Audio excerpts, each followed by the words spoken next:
westbound between the Rutherford-Wilson County line and Jefferson Pike is closed. In Green Hills, right 2 lanes blocked by a crash. 440 westbound near the Woodlawn Drive overpass. 65 northbound near Dickerson Pike. Police reporting a crash there in Madison. Traffic every 10 minutes every morning on Super Talk 99.7 WTN.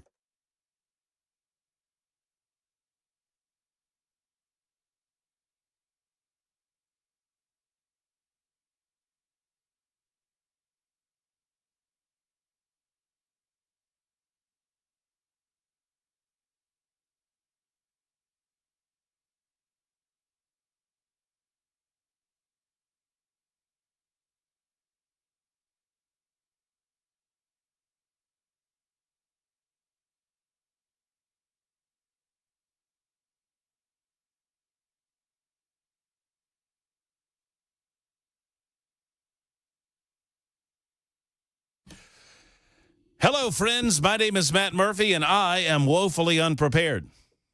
It is Super Talk 99.7 WTN. Nothing's new about that. I just thought I'd let you know every once in a while. It is Super Talk 99.7 WTN. It's 7 minutes after 3 o'clock. I thank you for being around with us, whatever time you're able to give us. We're certainly appreciative. We've got 4 full hours. 4 full hours. That's 240 minutes. I was publicly educated in Georgia, but I can do that math. And I hope you're around for every single moment of it. But if you get 5 minutes out of it, or 10, or 15, or 20, thank you for that. And your participation is always appreciated as well. I'll tell you how to do that coming up in just a second. It's Wednesday, June 4, 2025. Most of you probably know that by now. It is our episode 823 of our gatherings on Super Talk 99.7 WTN. It's day 136 of 1460.5 of the second term of Donald J. Trump's presidency of the United States of America. I like to remind our liberal friends of that just to annoy them and to strike fear in the hearts of liberals and maybe even some conservatives that don't want to do the right thing and cut our federal government spending. We will follow up on that. I'm in such a better mood today, and I want to get into it in just a second. Yesterday's show was of a particular variety, and we'll get into that in a moment. You can find us on a lot of different platforms. We're everywhere, man. We're like the Johnny Cash song, right? Obviously on 99.7 FM, from Alabama to Kentucky and all points in between. On that big old 100,000 watts of blowtorch power. We thank you for listening. We're on Spotify and TuneIn and iHeart. We've got our own app. You can download our app and take us wherever you want on your smartphone or your listening device by going to Supertalk 99.7 WTN on the App Store. And then, of course, there's the ever-popular Talk Television. YouTube, Facebook, Twitter, Twitch. YouTube, Facebook, Twitter, Twitch. See ugly radio guys do radio on TV on YouTube, Facebook, Twitter, Twitch. And hello, there's Ken Waver. Hello, Kenneth. How about you boys? You doing all right? I'm doing good. Yeah, there's Chris Weber as well. He's in the background. Hey. Making sure that everything that comes out of our speakers sounds as good as humanly possible. Yes, sir. Everybody doing well? So far, so good. I want to apologize for my humor yesterday. Your what? I was my humor. Wasn't a whole lot of humor. Hey, dude, you were passionate. I was in a bad mood. You were passionate. I get so grumpy, and I take these things personally, and I probably should not. I take them very seriously, and I hope that you have respect for that. And know this, that even when we disagree, man, I'm a true believer. I believe in the direction that Donald Trump is taking this country, and I'm saddened that we don't see the Congress doing more to do more of what he's trying to do. And so, but I was just grumpy with it all. I mean, I go through those periods where I just look at what's happening. I'm like, man, this is just not going to work out. Just not going to work out. So to all of you that were in some way offended, well, I say to you, sincerely from the bottom of my heart, get over it. I thought you were going to say, get in line. Yeah, that's true. That's a good one. We got lots of ways to offend lots of folks over the course of the day today. You're invited to get involved. 615-737-9986. If you want to wag your finger and chide me for my bad humor yesterday, you may do so at those aforementioned telephone numbers. You can also get in on the super text line, and that is the same number, 615-737-9986. 9986. You can always find me over on social media. I'm at Matt Murphy Show on the X machine. That's my favorite place to hang out. It's an absolute cesspool, garbage place full of garbage people, and we invite you to be a part of it. I absolutely adore it. I love wallowing in the filth at Matt Murphy Show on the X machine. Although I will say this. I have over the last several days taken great enjoyment, and it reminds me, as bad as social media is, and are you on anything, Weber? I'm on them. I just don't. You just don't participate in? Yeah. Weaver, you're on Facebook, right? I'm on Facebook and X. You do the X? And Truth Social. Do I follow you on the X? Yeah. I don't know. I need to. If I don't, I'm going to. All I ever do is go back and forth with a bunch of Sooner fans about stuff. Oh, so you want to talk about depressing? Yeah, it gets pretty depressing at times. Go over there and follow Weaver on that. I am on record, and people think when I say this that I'm joking, but on balance, I don't know. You could make an argument that obviously on balance, the internet has been a net positive, and I'm fine with that. I get it. I mean, I know that the internet is providing a lot to a lot of people, but I don't think there's a question that on balance, social media is a net negative. It is hurting us more than it's helping us. I would agree with that. Yeah, me too. And you're lucky that I'm not king for the day, because if I were king for the day, you wouldn't have the Facebook anymore. You wouldn't have the Twitter anymore. I would shut it all down. What about TikTok? TikTok's gone. Yeah. Gone. Instagram, see ya. Learn to start talking to people down your block, in your neighborhood. And you're like, well, you would do that. You're a tyrant. I'm just saying, hypothetically, if I were king for the day, I would shut it down. And man, oh man, can you imagine? Remember when they howled when they talked about shutting down TikTok? Oh, yeah. Can y'all imagine if we shut it all down? I mean, fellas, I genuinely think that there would be people engaged in violence in the streets. Oh, yeah. Mass hysteria. Yeah. I mean, honestly, and it's only been here like 20 years. It's not like it's been forever. Well, at least the boomers wouldn't have to worry about Facebook using their name, image, and likeness. What? What is going on? Remember that? Just every now and then you'll see an older person on Facebook. I do not allow Facebook to use any of my pictures. Well, yeah, you do. I mean, what? You posted them there. I mean, right? Hot tip, it's not your book, it's their book. It's Facebook, not, I love it, man. It not cracks me Kevin up. book or what. That's all. I do not authorize them to use my likeness. I hereby do not authorize any use of my pictures by Facebook. Oh, here's my latest vacation photo. How do you like that? Can't look at that. Everything I do and I know that there are some that believe that there are securities in place, and maybe there are, and that's a bonus. Everything I do online, I assume that everybody's going to see at some point. Everything. Oh, yeah. Well, that's the attitude you should have, right? Right. I mean, but because if you're trying to hide stuff online, you're probably you're in for a surprise. You're in for a surprise. But I would shut it all down because I don't think that it's been a net positive. But all that to say this. Ed the zebra in Murfreesboro, man. He's everywhere. If you want to point to an example of how social media can be kind of a positive. Yeah. People coming together, posting their memes and doing their thing. It's hilarious to watch, man. He is everywhere and he's doing everything. Yeah. Everywhere. He is, I think he was trying out for MTSU for the football team. Well, he's been to every brewery in Murfreesboro. Oh, has he? Yeah, every brewery. Wow. That's awesome. I caught him reading I don't know what the local Murfreesboro paper is. That'd be the Daily News Journal. Yeah, he was reading him a copy of the Daily News Journal sitting under a tree the other day. I saw that. I saw him meeting at Toots. Oh, yeah. Well, I mean, the Murfreesboro Institution. That's right. You better watch out. Those zebra toots. Probably be pretty rough. Yes, sir. I mean, the party donkey is leading his best life. And as I said last night on the aforementioned social media platforms, if you're not rooting for the donkey, the donkey. If you're not rooting for the zebra, I don't think we can be friends. I mean, seriously. I'm rooting for the zebra. I'm rooting. Remember Free Willy? Mm-hmm. Free Eddie, the zebra. Just leave him be, huh? Yeah, why not? Well, he might impregnate some horse out there or something. And then we got a whole new breed of Well, that'd be fun, wild equine. I didn't realize you said horse for a Wild second, and it was a equine. very. I thought you said something else. Oh, you thought I said hooah? He might be. They're down on lower. He's down on Lower Broad now. What you doing with them whores? He's down on the What's that zebra doing with them whores? whooahs. Well, what's wrong with that, Ken? Well, I mean, then it'll make the horses mean. Ken, it is 2025, man. You don't want horses running around kicking you and biting you. I think you've got a little narrow field of vision if you don't believe that a zebra in 2025 can get together with a consenting zebra and a consenting horse, Ken. Ain't nothing wrong with that. It's time. You're a speciesist, is what you are. You know, they've already bred horses and donkeys. They call them zonkies. That's a real thing. Wait. Zebras. You said and, horses and donkeys. No, zebras and donkeys. They breed zebras and donkeys? They have. I don't know if they actively do, but yeah.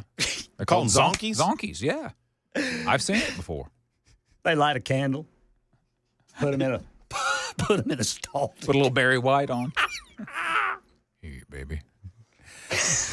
That is that chick is the ugliest zebra I've ever seen in my life. Y'all are gonna have to give me some.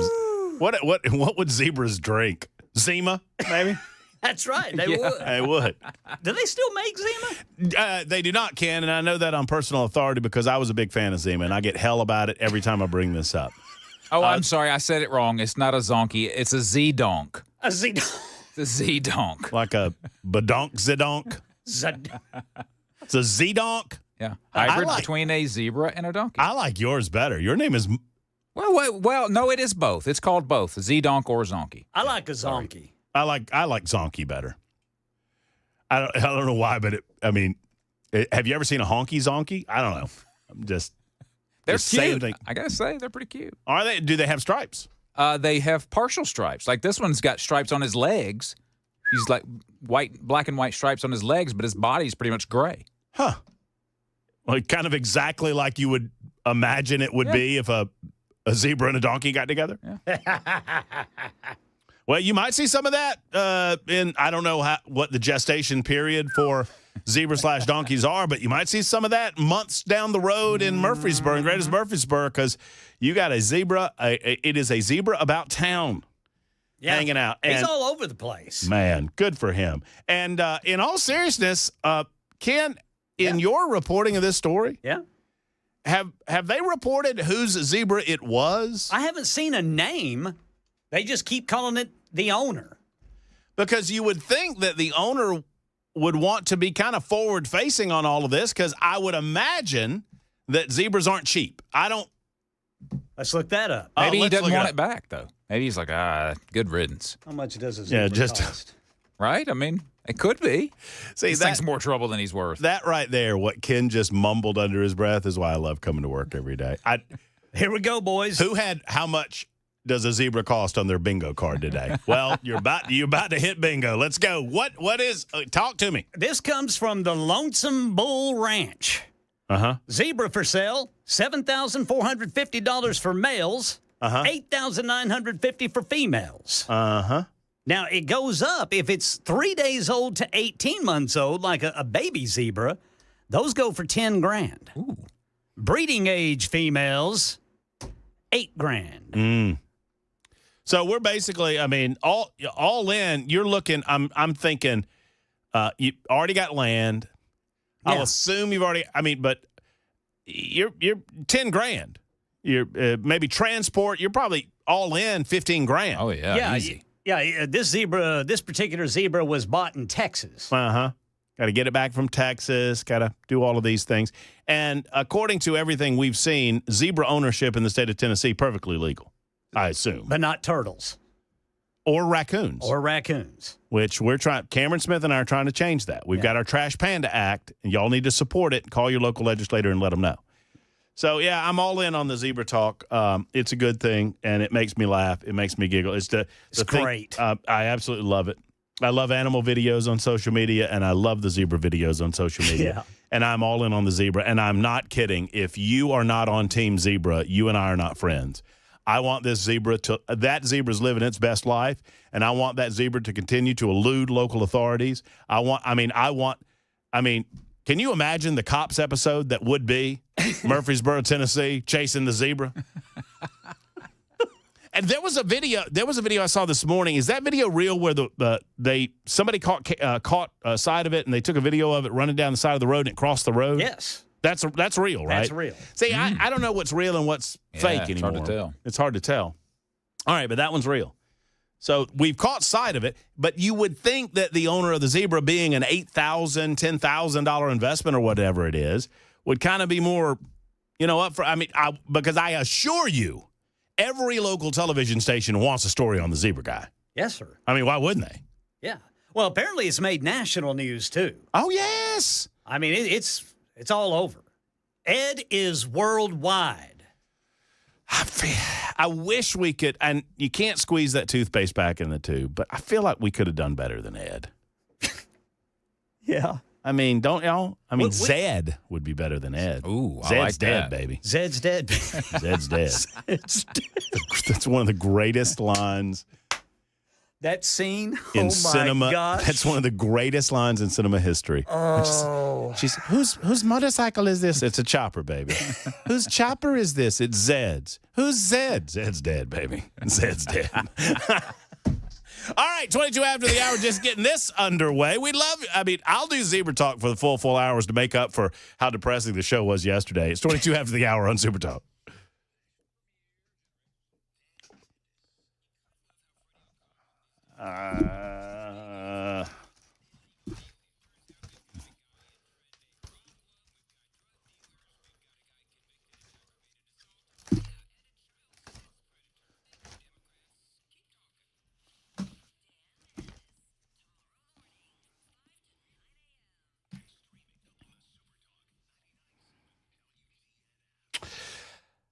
I love it when I have the ability to introduce brand new clients to the Matt Murphy Radio Show and companies that I personally believe in. And Premier Generators is one of those companies. They are the largest certified Generac dealer in Tennessee, right now in Middle Tennessee. And folks, if you've not considered a generator for your home or your small business, I invite you to consider the options, right? Because right now, if you don't have a Premier Generac generator, then you're working at a deficit because any moment you could lose power in the state of Tennessee. We deal with all of the worst, right? We deal with ice storms that can knock power out.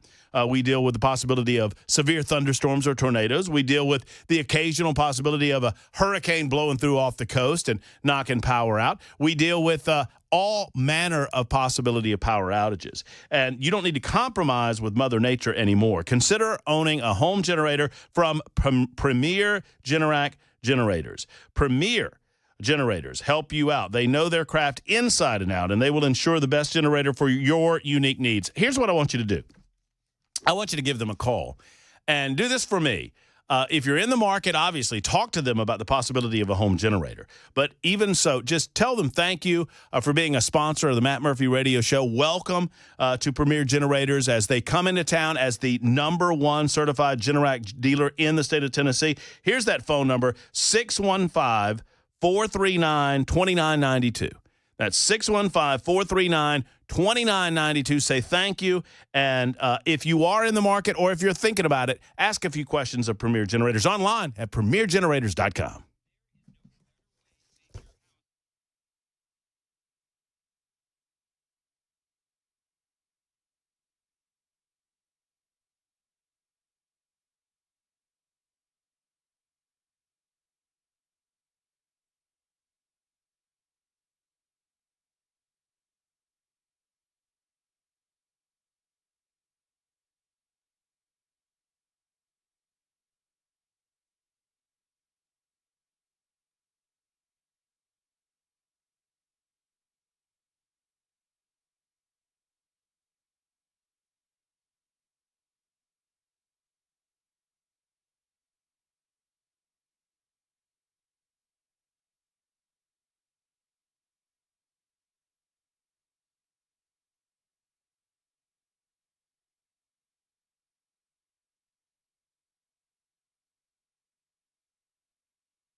Trump-Putin phone call, and it looks like there's going to be a Trump-Xi phone call later this week, too. We'll tell you about that at 3:30 on Super Talk 99.7 WTN. You know, donkeys are also known as burros, and so you could have a Zuro if you crossed them up, I guess. Yeah, but aren't they kind of like a miniature donkey?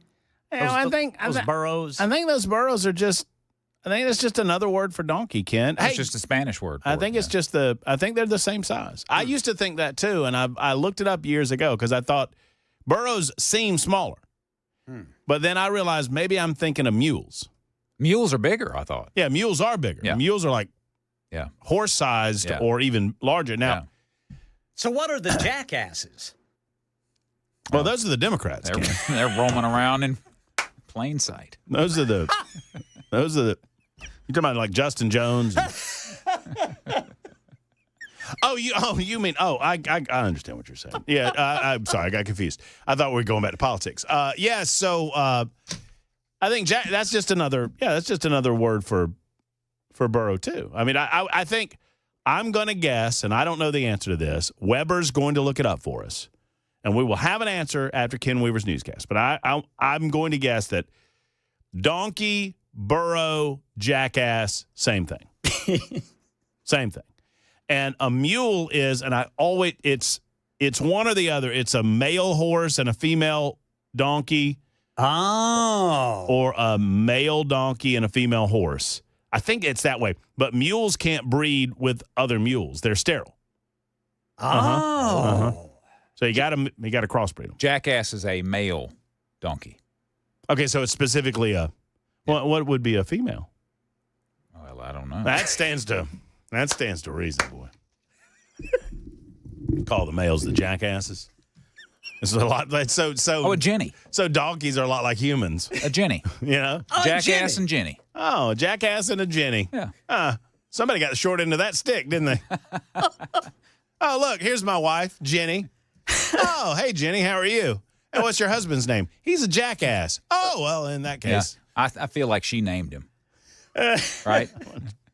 Confident. You jackass. Okay, so a jackass is specifically a male donkey. That's correct. All right. Well, now we know. And I'm gonna do my research on the mule. I want to make sure that I'm giving proper information. And no, everybody on the super text line says, well, if it's a jackass, then a female is a Jill ass. That's not. Although that would make more sense. It is time for the news, the real news. Super Talk 99.7 WTN.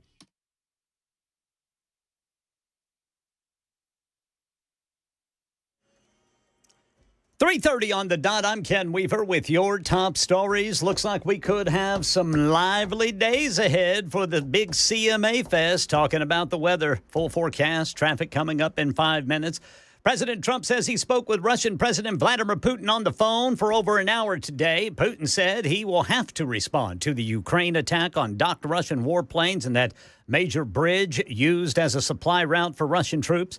President Trump expected to speak with China President Xi later this week, just as the Justice Department says 2 Chinese nationals tried to smuggle into the U.S. a fungus known as one that can kill crops and hurt people. The 2 suspects allegedly receiving Chinese government funding for their research. Here's ABC News Chief Justice Correspondent Pierre Thomas. The concern of the federal government is that it could somehow perhaps be weaponized. They're not necessarily making that allegation here, but they're using terms like national security implications and potential agro-terror pathogen. Got a food recall alert. Federal government issuing a public health alert for ground beef sold at Whole Foods across the country because it may be contaminated with E. coli. USDA officials say it's the 1-pound vacuum-packed packages of organic rancher beef produced May 22nd, 23rd by NPC Processing, Inc. of Shelburne, Vermont. Use by dates of June 19th and June 20th. Officials say the products are no longer in stores, but they could be in people's fridges. And if you find it in yours, you are advised to not eat it, throw it out, or take it back for a refund. Are you looking to go on a trip to Mexico anytime soon and hook up? Better be careful, says the U.S. Embassy and Consulate. They say U.S. citizens have been kidnapped after meeting individuals on dating apps in Mexico. Victims' families have faced extortion for large sums of money to secure their loved ones' release. And if you're going to do it, officials say you better meet only in public places. That's the latest news. Traffic and weather next. I'm Ken Weaver, WTN News.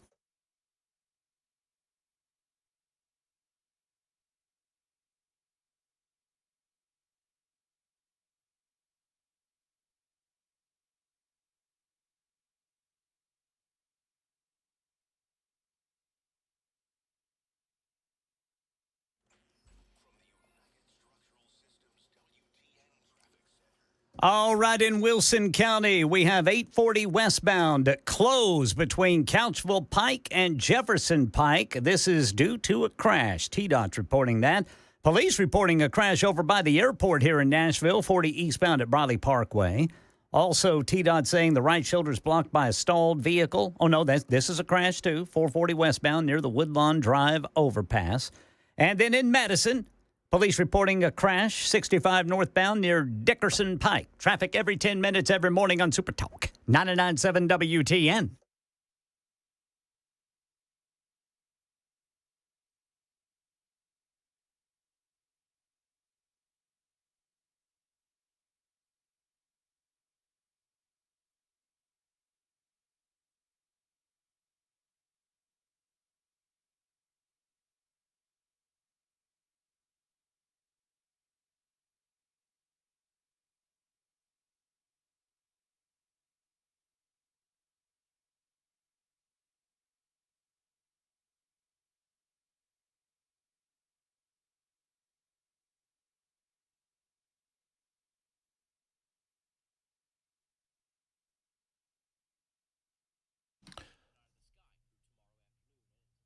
Hello, friends. Matt Murphy for Savory Spice. When you go into Franklin, Tennessee, you'll get to the square. Most everybody knows where the square is. And you'll see Savory Spice right there next to Gray's Pharmacy. Walk in, you'll smell the smells. They're a locally owned spice shop, right? But so much more than that. They have everything for the cupboards, everything for the seasoning that you need for the cuts of meat or the veggies. I mean, they've got something for you. They'll give you ideas about recipes. Matter of fact, lots of different recipes available at Savory Spice. Plus, the Spice and Easy line for those of you that don't really know your way around the kitchen that well. Experienced chefs and newbies in the kitchen, they all go to Savory Spice because you're simply upping your spice game in the process. Great gift-giving ideas for the dad that loves to grill, okay? Father's Day's coming up. Stop by Savory Spice. Get him some grilling seasoning. Get him some grill items to get outdoors and cook up that delicious something, or maybe cook it for him for Father's Day. One way or the other, you need to get to Savory Spice. Once again, say hello to Holly and David and the rest of the team when you go down. Up your food game. And you up your food game by upping your spice game. And you up your spice game at the one and only Savory Spice.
Super Talk 99.7 WTN, Matt Murphy and you, 38 minutes after the hour of 3 o'clock. Thanks for being with us. I think I just got notice that we'll have Congressman Tim Burchett on the show at 4:30, so I get to yell at a congressman. That's nice. I will yell at one of the good guys for not doing more to save us more of our taxpayer dollars here in the state of Tennessee and beyond. We'll do that right at 4:35. Cameron Smith, as per usual, is in the 5 o'clock hour. Ninkapoops in the news at some point in the 5 o'clock hour. It's all happening on this Wednesday edition. Thank you for being there. There was a big city council meeting last night, and the Tennessean, per usual, speaking of usual, is misrepresenting some facts. I'm going to talk to you about that coming up in just a couple of minutes. And we'll also talk to you about, remember when Mayor Freddie O'Connell said that Tennessee Highway Patrol and the ICE folks, that they're not making our Middle Tennessee communities safer? I got a couple things to say about that, too. By the way, 67, a lot of you are responding to our Ed the Zebra conversation. 6798 says they better catch Ed before Bonnaroo. That's where he's headed. Hey, I didn't think about that. Yep. Ed would that'd blow be something. He'd blow the doors off of Bonnaroo. Boy, you don't want a zebra tripping acid. Turn it into a Bonna Zoo. Yes, sir. Am I right? Yeah. Am I right? Let's go, Brother Murphy. See what Yes, it did there? See what it did there? Turn ruined as it. Y'all get it.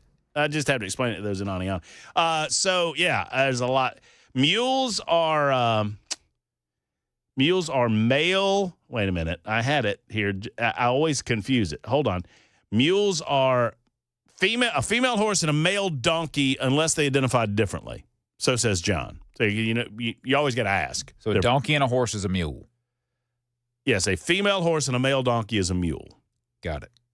And I don't believe it goes the other way around. I don't believe that I don't know. What would happen if, for those of you into animal husbandry, didn't think we'd talk about that today, did you? Goodness. No, it gets deep. So have you ever seen those gloves that they have to wear? No. Whew. It's a step too far, sir. They go long. All the way up past the elbow. No. I finally found Weber's line. It's like, because he was not saying no, he has not seen it. He was saying no, just stop, turn around. Because I have seen it. And it's an immediate mental image that I do not care to have. Mostly with cows, I think. But my goodness. Anyway, I don't know, and y'all can help me out if you're into animal husbandry. Is there a version of a male horse and a female donkey? That would, if a mule is a female horse and a male donkey, what would a male horse and a female donkey be? Is that a mule too? Or is that something different? Let's see. Offspring of a male horse and a female donkey is called a henny. A henny. Okay. And I would think that the donkey being smaller, probably that would be a little more difficult because it would be difficult for a female donkey to carry a horse. But hennies are generally smaller and more donkey-like in appearance compared to mules. So they got big, long ears. Oh, donkeys are cute, buddy. Especially those little ones. Oh, man. Those little miniature donkeys. I'd have one of those if Fritz had put up with it. I mean, well, see, and I learned that, Kim, because, we were thinking about getting a burro. The wife wants a burro, Ken. Yeah. She wants one. Yep. And I was like, well, I'm not taking care of it. Oh, I'll take care of it. No, I know how all of this works. And no. But I discovered that apparently donkeys don't like dogs. No, they do not. They think of dogs as like predators. Coyotes. Like wolves. Yeah, like coyotes and wolves. They'll kick them. They'll kill them. And they don't care for them. So if you don't bring them up together, they say that there's a way, if they're both babies or whatever, that you can bring them up together. And yeah, maybe. Maybe so. But one way or the other, I would love to have a donkey because they're cute. I don't know, man. We gave Fritz a little burro whenever he was young, and he's already chewed its ass.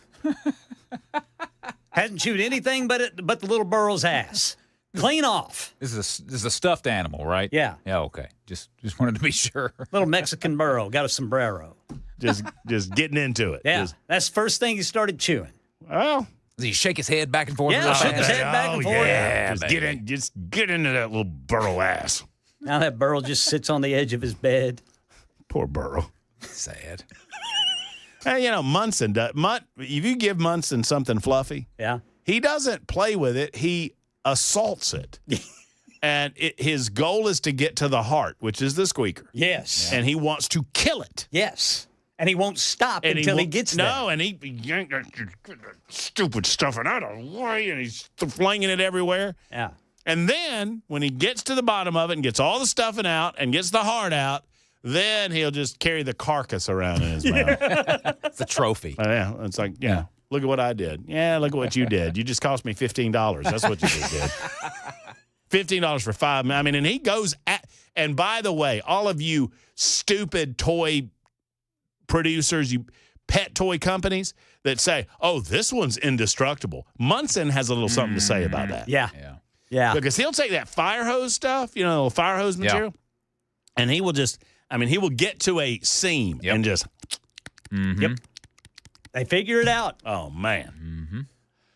Michael says, from personal experience, donkeys are a pain in the behind. And escape artists. So they can jump real high. Farmers put donkeys in with cattle to keep the coyotes away. That's actually pretty smart. Yes, they will kill a coyote. That's about it. Fritz is an ICE agent. What? I don't get it. Oh, because of the burrow. The little burrow. Yeah. Oh, that little burrow he's been chewing on. I was trying to choose not to get it. Kind of like Weber in the long gloves. Yeah. Craig wants to talk about raccoons while we're on the subject before we get into anything serious. Hey, Craig, how are you? I'm very well. How are you? Great, Craig. What's up? So I just want to point out a couple of things. Raccoons may be cute and funny, but they transmit to humans two major things. One is they can transmit rabies. There's no approved vaccine for raccoons. So there's no are you sure? Are you sure about that, Craig? Are you sure about that? I'm a veterinarian. So there's no approved vaccine for rabies for raccoons. It's for dogs. It's one for dogs and cats. There's one for horses. You don't have an approved vaccine. Well, approved by whom? That's one. Well, FDA approved. I got it right here. Raccoons are commonly vaccinated against rabies through an oral rabies vaccination or ORV that they can where they consume bait containing the vaccination. That's done by the USDA, so it's a matter of getting that to the general public to use. Hold on, Craig. I love you, and I'm not trying to argue with you, but so that's an approved vaccine? That's fine. That is approved, but it's used in wild. It's done by the USDA to bait them in the wild. So it's a matter of you got to get to that. So that's one of your issues, and if you can do that, well, good. But the other problem is they carry a roundworm called Baylor ascaris. And if that contaminates a human, there's a larval stage of that roundworm that does what we call neural larval migrants. It migrates through the brain of the human, and it can cause anything from bad headaches to a permanent vegetative state. And that's one of the big risks. So there's some public health reasons why they don't want people to have raccoons as pets.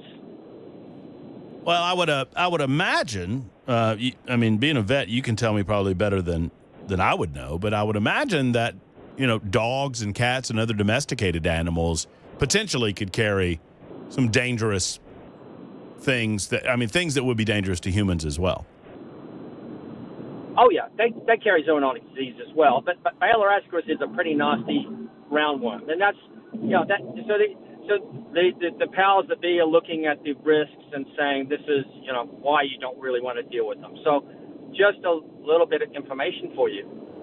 Well, yeah. So I just want to try to circle back. So there is an approved vaccine; it's just not commonly available. Correct. So we could make it more commonly and the ones available. We use for dogs. The ones we use for dogs and cats aren't approved in raccoons. So, yeah, you got to be able to get to rabies vaccine. So Well, if you do and that, I would consider myself a raccoon advocate, I suppose. But if you would you agree, and would you agree, Craig? I'm curious about this. If you got a raccoon as a baby and had managed to vaccinate it as a baby, then that would probably I would not recommend, in other words, trying to quote unquote domesticate or tame an adult raccoon at all. Heck no. You get in a lot of trouble, and you don't know if they've got rabies already. Is it because it's true that raccoons are carriers of rabies, but they don't exhibit symptoms. That's the big trouble, right? They will. You know, I'd have to look that one up. I don't remember off the top of my head. Okay. So I'm not a wildlife vet, but I'd have to look that one up. They'll contract distemper, which will make them seizure. Right. So that's another problem you get with them, and they can pick distemper up from dogs. So you got to worry about that. But they're doable, but Craig, they're so darn cute. It's doable, but you gotta be careful, and you gotta do. You just don't do it willy nilly. You've gotta have some help. Right. Don't and just. You gotta find a. I agree. Yeah. So, Craig, where do you? I mean, I'm just curious where you practice. What area of the world or the state? I used to be in Nashville. I don't practice anymore. I just do consulting. Okay. So I don't. Yeah. So I help the veterinary profession. I don't practice on patients anymore. Oh, well, we need good vets out there, man. But I appreciate the call. I appreciate the information. And what part of Nashville did you grow up in? About 9,000 miles southwest of here. Okay, so southwest Nashville. Got it. Yeah, there you go. Australia or New Zealand?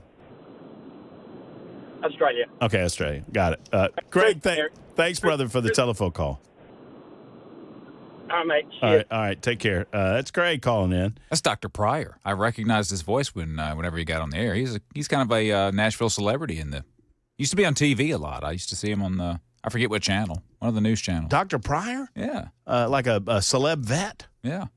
Well, that's pretty awesome. Yeah, pretty cool. I was going to talk to him about that Naked and Afraid that I'm watching right now. Gummit, one, Naked and Afraid. I need to talk to you about that. Okay. Because that new Naked and Afraid is just crazy. Yeah, it's great. It's just insane. Number two, I have a famous Nashville vet on the show, and I didn't ask him about it. Call back, Craig. Dr. Craig, call back. I need to ask you about the zebra. Dadgummit. That's the whole point. What in the world are we doing I got here? all caught up in, you can't vaccinate. See, I started yelling and screaming at Dr. Craig. And Well, let's just go home. I'm sorry, Dr. Craig. Call back. Yeah. I want to talk to you about the zebra. I Yeah. want to know what your thoughts are on zebra. Absolutely. I mean, generally speaking, what animals are Dr. Craig approved and what animals are not. Dr. Craig doesn't care for he's rabies and I get it, that roundworm thing. I've heard about that too, but I'd always heard, I didn't mean to push back on him, but I'd heard that there are vaccines available. And I guess his point is they're not commonly available and most folks. The public. Yeah. Oh, okay. I guess so. So, Dr. Craig, if you have the ability, call us back. Dr. Craig's probably already turned off the radio station and forgotten my name. He was like, I'm never calling that guy. I mean, what a jerk he was. You like I said, what part of Nashville did you grow up in? Yeah, that's pretty good. Yeah, 52 after the hour on Super Talk 99.7 WTN.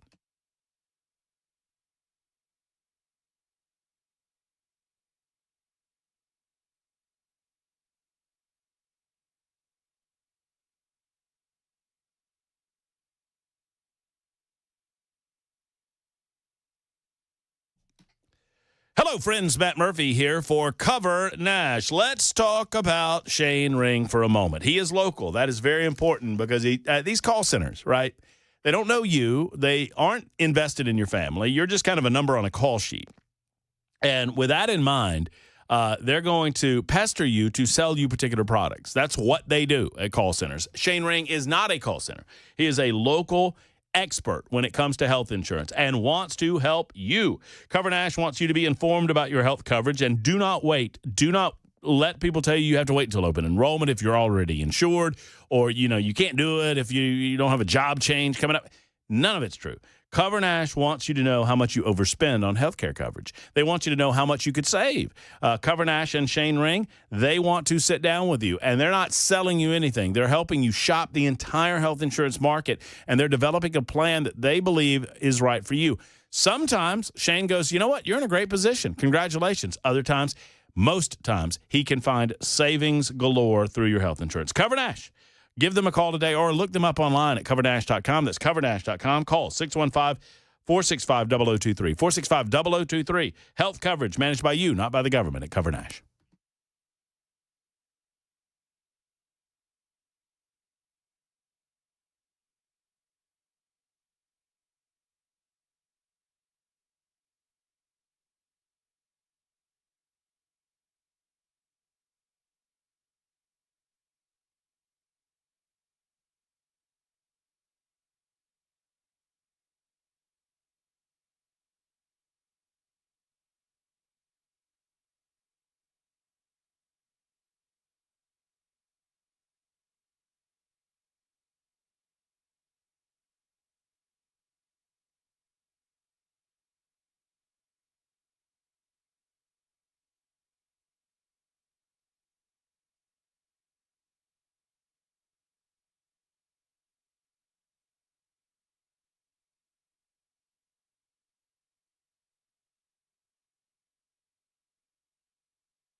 Graceoint Healthcare is affordable, convenient, and comprehensive medicine, and they do their business in a direct pay format. Why?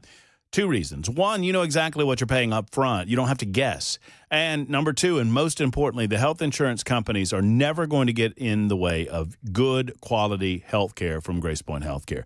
They don't want the insurance companies overriding a decision being made between you and your doctor, and it happens all too often in the medical profession. Not so at Graceoint Healthcare. Basic Smart Care plan starts at just $69 a month. That's unlimited office visits throughout the course of the year, plus basic labs and diagnostic testing.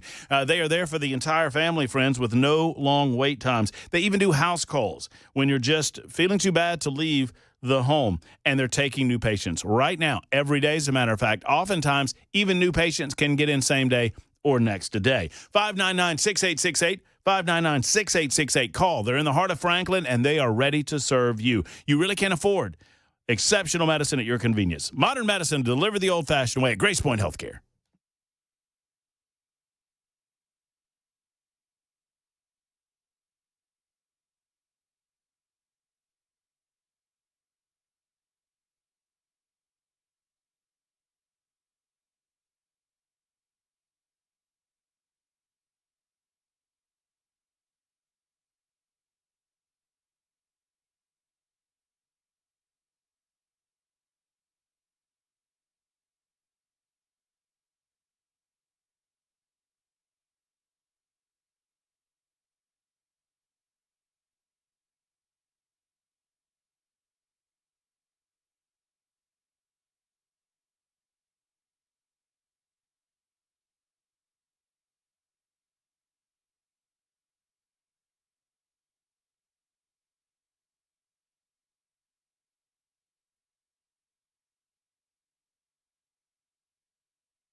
Metro Police talking about keeping everyone safe for CMA Fest, but you might want to have a word with Mother Nature. We'll tell you about that coming up at 4 on Super Talk 99.7 WTN.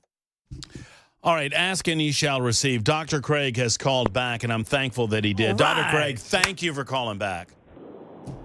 No worries. I realized I had missed a great opportunity with you on the phone to ask you about the zebra. So, what animals? So you're very hesitant on the raccoon front, and I get that. What animals would you say more of an exotic nature are Dr. Craig approved? Any of them? Well, one is what is legal in Tennessee. Okay. So you don't want to bring in animals that are illegal because it could affect the food production chain, or it could affect other wildlife or habitat, things like that. So you need to check with the state of Tennessee what is legal and what is not. Okay. Monkeys are an absolute no. They're nasty little things, and they can carry some really, really nasty viruses too. So you don't want to go there. If zebras are illegal, they'll look pretty in your backyard. You just got to have enough space for them to graze. So I can't tell you whether they're legal or not. So check with the state veterinarian. What about some of these folks that like these reptiles? I'm very suspicious of reptile people, Dr. Craig. They walk to a different tune, I'll tell you that. Doctor, I did have a client once that had a Cayman crocodile. Okay. That was interesting. Okay. That was a 4-foot long crocodile he had in his house. In his house? Yeah. 4-foot crocodile in the house. No thanks. Dr. Craig, I'm putting Dr. Craig. Ask Dr. Craig. I'm going to ask him officially while he's on hold. See if we can get digits for Dr. Craig. I want Dr. Craig in the studio at some point. Absolutely. Oh, that'd be good. We need an hour of Dr. Craig. Yes, sir. Just answering your questions about wildlife and whatnot. So, Dr. Craig, thank you. And I am declaring, what was his last name? Pryor. Dr. Craig Pryor is the official veterinarian of the Matt Murphy Radio Show on Super Talk 99.7 WTN. If he will accept that position, we'll find out together. And maybe we can get him in on an hour. That's an hour down, 3 to go. It's Super Talk 99.7 WTN.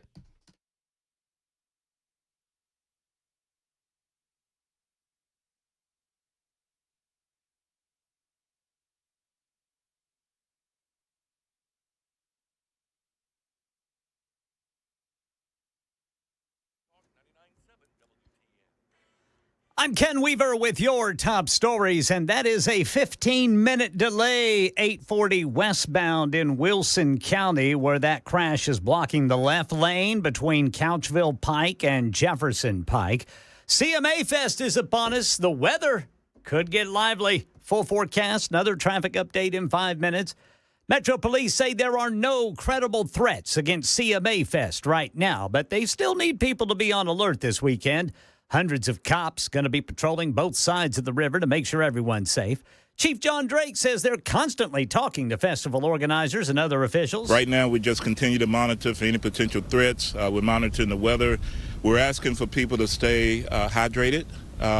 And one of the new things is we don't want anyone to wander away from the people that they're with or a group. Especially if they've consumed too many beverages. Yeah, officers asking if you see something, say something to Metro Police or CMA event staff so they can immediately respond and investigate. Got some new details about that deadly double shooting in Columbia over the weekend. Channel 4's Dryden Quigley says a man walked down the street with a rifle, shooting his neighbors. According to police records, Byron Childers allegedly walked up to his neighbor, John Biddle, and shot him multiple times, calling him a demon from hell. Their other neighbor, Stacy Wright, opened her door to see what was going on. He then turned the gun on her, hitting her multiple times. Biddle's wife also came outside to help her husband and was attacked by Childers. She was dragged across the pavement, choked, and had a vape pen stuck down her throat. Childers then started shooting at an ice cream truck, injuring the driver before he attempted to steal another car. That car was driven by an off-duty Metro police officer. Childers got out of the car and ran until he was tracked down by Columbia police. Both Stacy and John died. Breaking news regarding the Boulder, Colorado attack on the peaceful pro-Israeli protest over the weekend. A federal judge has just blocked deportation of the alleged terrorist there, 45-year-old Mohammed Solomon's family. That includes his 41-year-old wife, their 18-year-old daughter, and 2 sons and 2 daughters.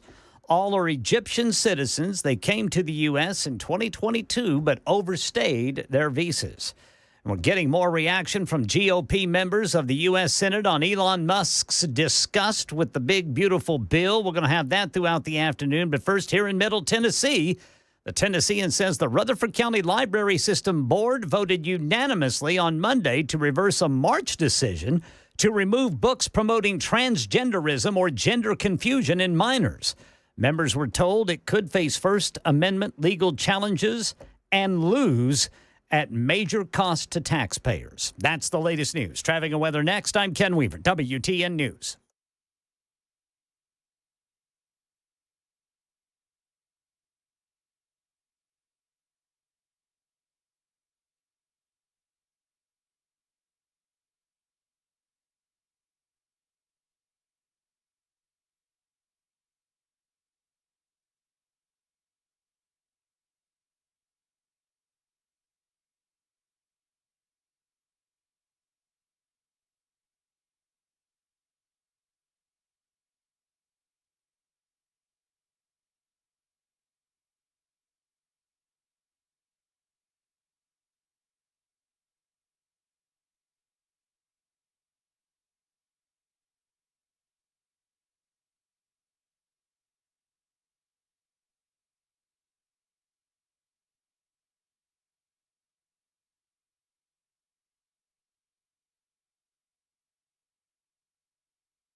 Right now in Lebanon, we've got a 26-minute delay on 840 westbound because a crash is blocking the left lane between Couchville Pike and Jefferson Pike. Over here on the East Loop downtown, we've got a crash that's going to be 40 westbound at the 2440 East split. And in, looks like near the airport, police reporting a crash 40 eastbound at Briley Parkway. And then in Madison, police reporting a crash 65 northbound near Dickerson Pike. Traffic every 10 minutes every morning on Super Talk 99.7 WTN.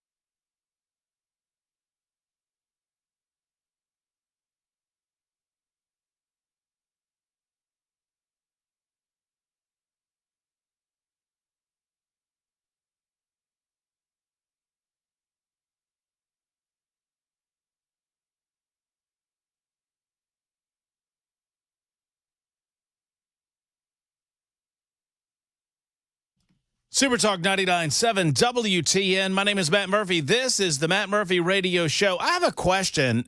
Have they caught? I was looking for some audio moments ago that I want to play for you. 9 minutes after 4 o'clock, by the way, Super Talk 99.7 WTN. We'll talk to our good friend Congressman Tim Burchett right at 4:35 this afternoon.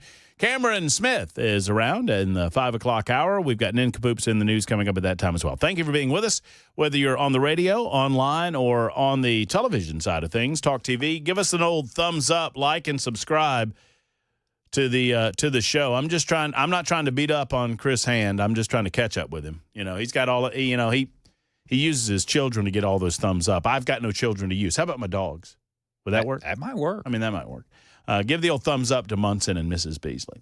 But as I was looking for this audio, I came across a story from May 21st. These inmates that escaped this New Orleans parish jail, the 10, I think the last time I checked, they had caught like 8 of them. Do we still have holdouts, I wonder?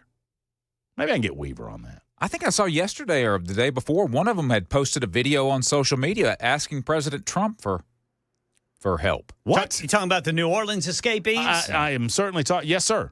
Let me see. Do we still have anybody left? I mean, we had narrowed it down. I think we had gotten to the last one or two. You said this. He posted something on Facebook or social media? Yeah, like a video. Yeah. Appears in a social media video. What? Asking Trump for what? A pardon? I guess. Well, that's awesome. Yeah, it's the one that it's the one that's got tattoos all over his face. Yeah. Oh, wait a minute. Hold on. The tattooed face guy is still on the lam? Apparently so. Man, that's Antoine Massey. Next thing you tell me, there'll be a zebra on the loose and we can't catch him. 8? Yeah, only 8 of them are back in custody. So 2 are still missing. Yeah, one of them's posting videos. That's awesome. I mean, I don't know why that's so funny, but that's very funny. Yeah, ask President Trump for help, saying, I'm innocent. Aren't you all? Yeah, I mean, yeah. It's like the old movie Shawshank Redemption. You won't find any guilty people in here. Nobody did it in here. Mm-hmm. I was looking for the OG. I think I found it. I found it. The OG comments by Mayor Freddie O'Connell. I want to make sure that we understand where all of this started. Mayor Freddie O'Connell, the mayor of Nashville, and there was a city council meeting last night, and the Tennessean misrepresented what happened in that council meeting because according to the Tennessean, there was nobody there apparently in opposition, or no one spoke in opposition of the property tax increases. I've got more on that in a second. But Mayor Freddie O'Connell says that our communities are not safer as a result of the Tennessee Highway Patrol and ICE. Just listen in to the mayor. Everything in my power consistent with applicable law to protect anyone who calls Nashville home. What's clear today is that people who do not share our values of safety and community have the authority to cause deep community harm. We're still working to determine more about what happened over the weekend, but what we know right now, based on public statements, is that state and federal officials coordinated without us to engage in traffic enforcement actions clearly intended to target immigration concerns.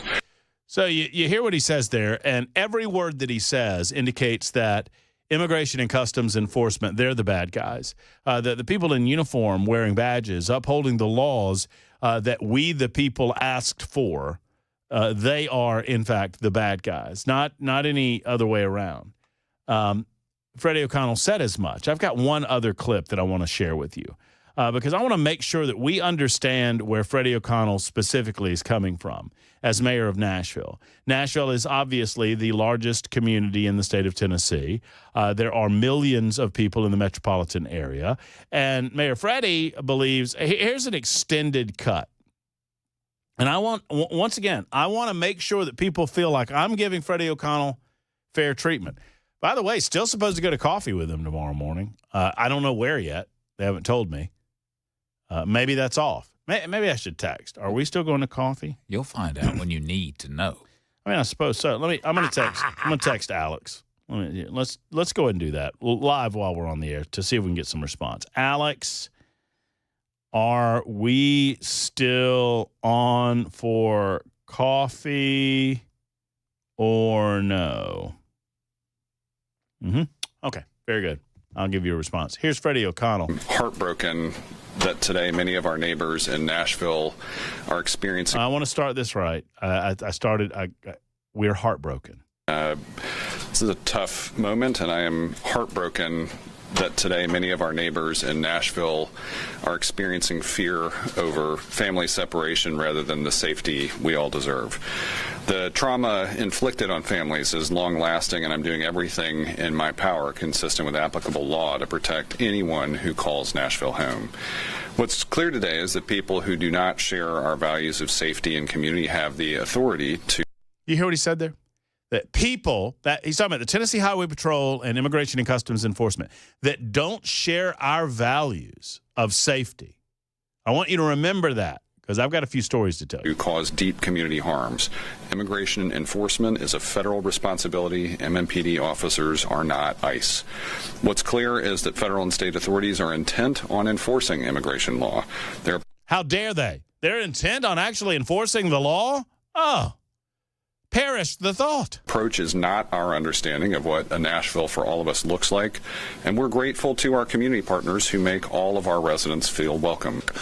We'll be launching. All right, there's this guy that's talking about the belonging fund for a while. You don't need to hear about him. Here's more, Freddie. Several weeks, and it will be online today, cfmt.org. And it will be online today, cfmt.org/belonging. Federal agents spoke. All right, so there's Freddie O'Connell talking about not making our communities safer as a result of immigration enforcement.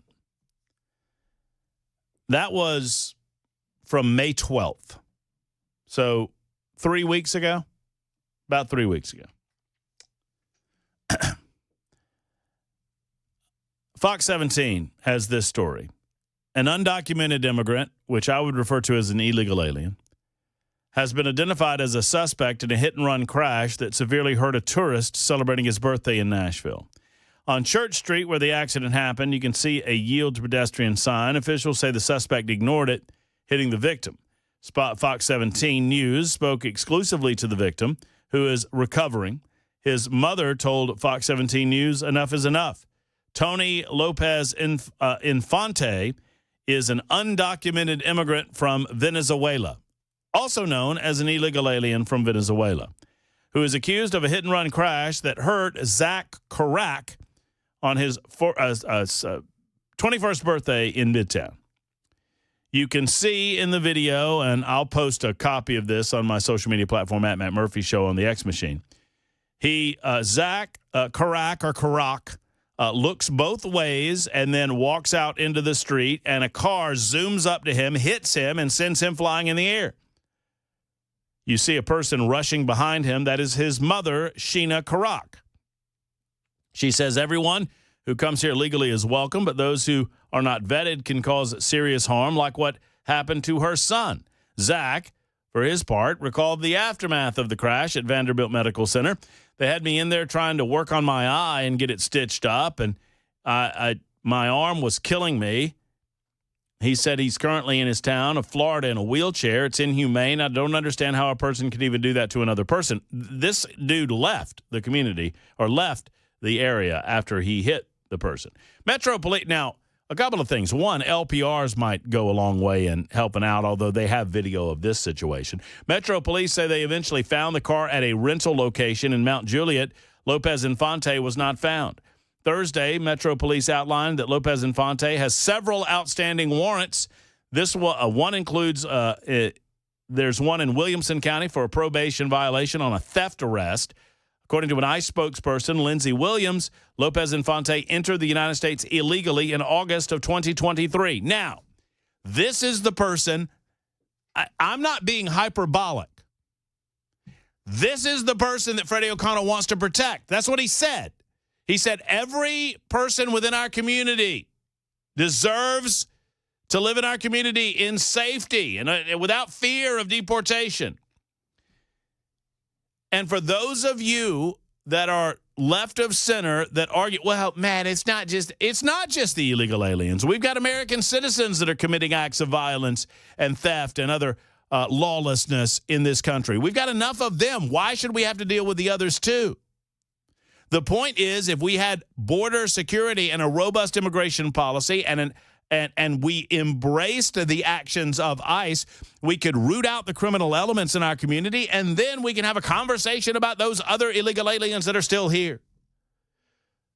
But Freddie wants to protect these people. By his own language, he wants to protect these people. It's shameless or shameful.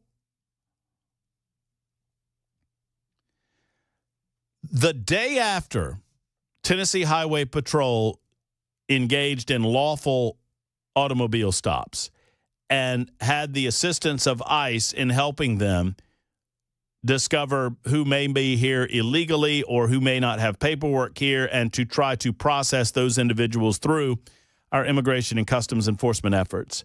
The day after that happened, Freddie O'Connell held a press conference. And you just heard a piece of that press conference. A day after it happened, Freddie O'Connell was standing before the people of Nashville saying this.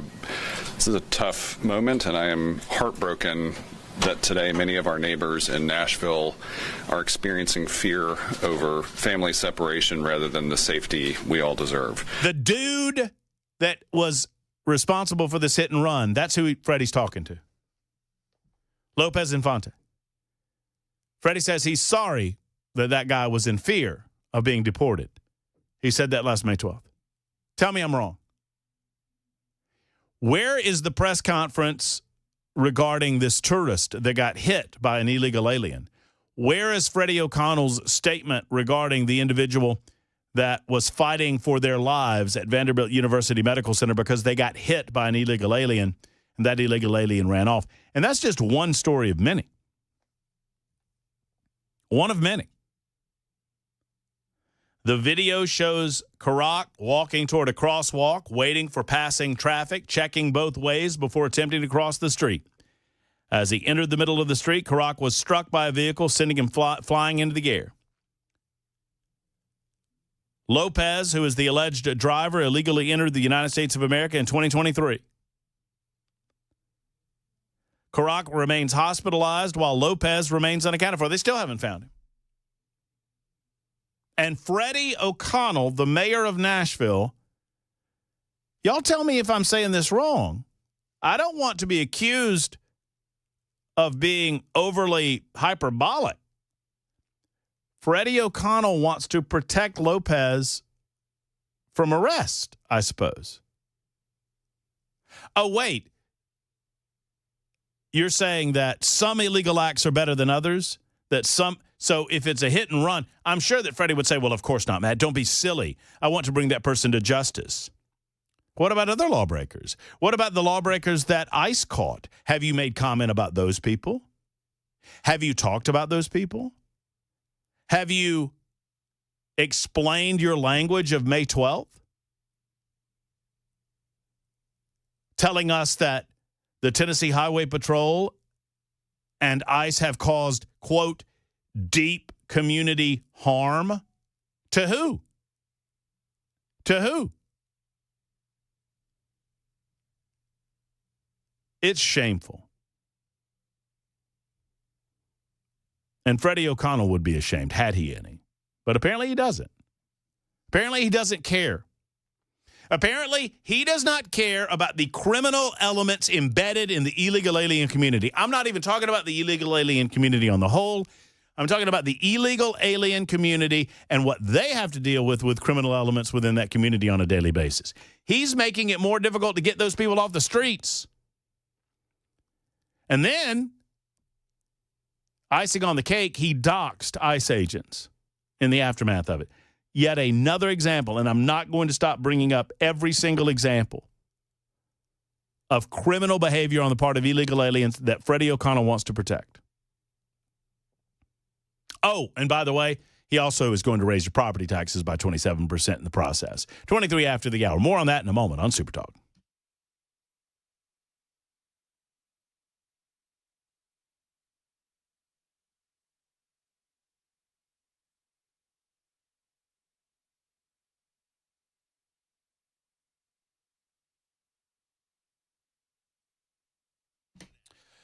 You know, it can be hard to find people that you trust when it comes to large home repairs, but I found someone in the AC business, the HVAC business, that I know you can trust. That's Jeff Eddy and Efficient Heating and Cooling. Jeff Eddy is a smaller company with big results. Man, oh man. And you don't have to pay for overhead, right? I want to talk to you for a moment about that, because with these super large companies with super large fleets of trucks and whatnot, you're paying for all of that. And sadly, a lot of times you're paying for that in overtime rates. Jeff Eddy doesn't charge overtime on the evenings or the weekends. Why? Because he doesn't believe that you should have to pay for something that you have no control over. Your AC doesn't know what time it is. It doesn't know 2 o'clock in the afternoon from 2 o'clock in the morning. And so when it goes out, it simply goes out. The best way to head off these costly repairs would be through maintenance. And don't forget to ask about the maintenance guarantee when you call Jeff Eddy and Efficient Heating and Cooling. 615-784-4424. 784-4424 is the telephone number, or go to efficienthvac.net. And when you go, tell them Matt Murphy sent you to Efficient Heating and Cooling.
Friends, it is a dangerous world when it comes to cybersecurity, and you could be in the thick of it before you know it. I'm talking about cyber criminals attacking your business. If you're in a business where you engage online, and every business does nowadays, obviously, then you need Alpha and Omega computer consultants. They've been doing this for a long time, and they have changed their the way that they operate over the years, consistent with how the internet's changed and with how cybersecurity has become a more dangerous threat to your business. You need 24-hour-a-day, 7-day-a-week protection from evolving threats. Compliance for all industries, they'll take care of that for you as well. They engage in business continuity. Really, anything that involves your computer system, they can be your point person at Alpha and Omega. They simply do it better than anyone else. Emergency services are always available 24 hours a day, but rarely needed because they take care of you up front. And friends, if you're a business owner, ransomware attacks are a possibility. You need to avoid it. You need to get rid of it. You need to get rid of the possibility in your life by giving Alpha and Omega a call. 615-784-0096, 784-0096, or go to the letter A, and O. That's the letter A and the letter O, Alpha and Omega. Get it? AandO.net. That's AandO.net. Tell them Matt Murphy sent you to Alpha and Omega.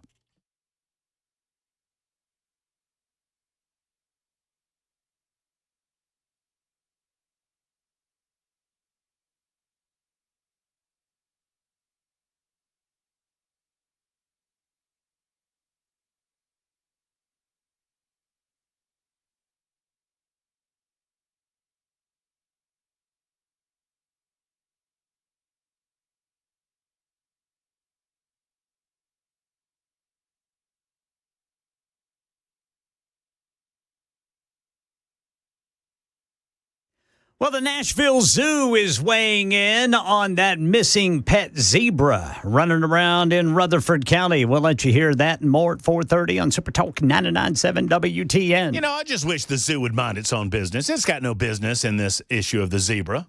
I mean, my goodness gracious.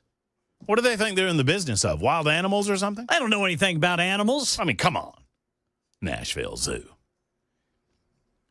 Man, I'm on Team Zebra. If you're not on Team Zebra, you're in the wrong place because we're on Team Zebra. Not many of you on Team Freddie, I'll tell you that. Someone says, 0346, are you going to record the morning conversation? Well, I'm not recording anything. That's number one. Number two, I don't think there's going to be a coffee conversation because I can't, I don't know. Maybe Freddie's all in. I know he doesn't listen to the show, so probably doesn't know what we've been talking about from time to time. John says, you're right, Matt. Freddie made no distinction between anyone in the area. Remember, lower the boom on him. I'm going to do my best. Larry says, yeah, Glenn Funk will let these you-know-whats out with no bail. Another John says, you're spot on, Matt. By the way, Senator Marsha Blackburn has now introduced a bill, and hat tip to our good man, Jay Harper, who I was unaware of this until Jay sent me the details. That Marsha Blackburn has introduced a piece of legislation that would federally shield law enforcement from doxing as Democrats push to out ICE agents. You know, this is a broader national issue where it's not just a matter of doxing them through their names on social media platforms managed by Metro Nashville.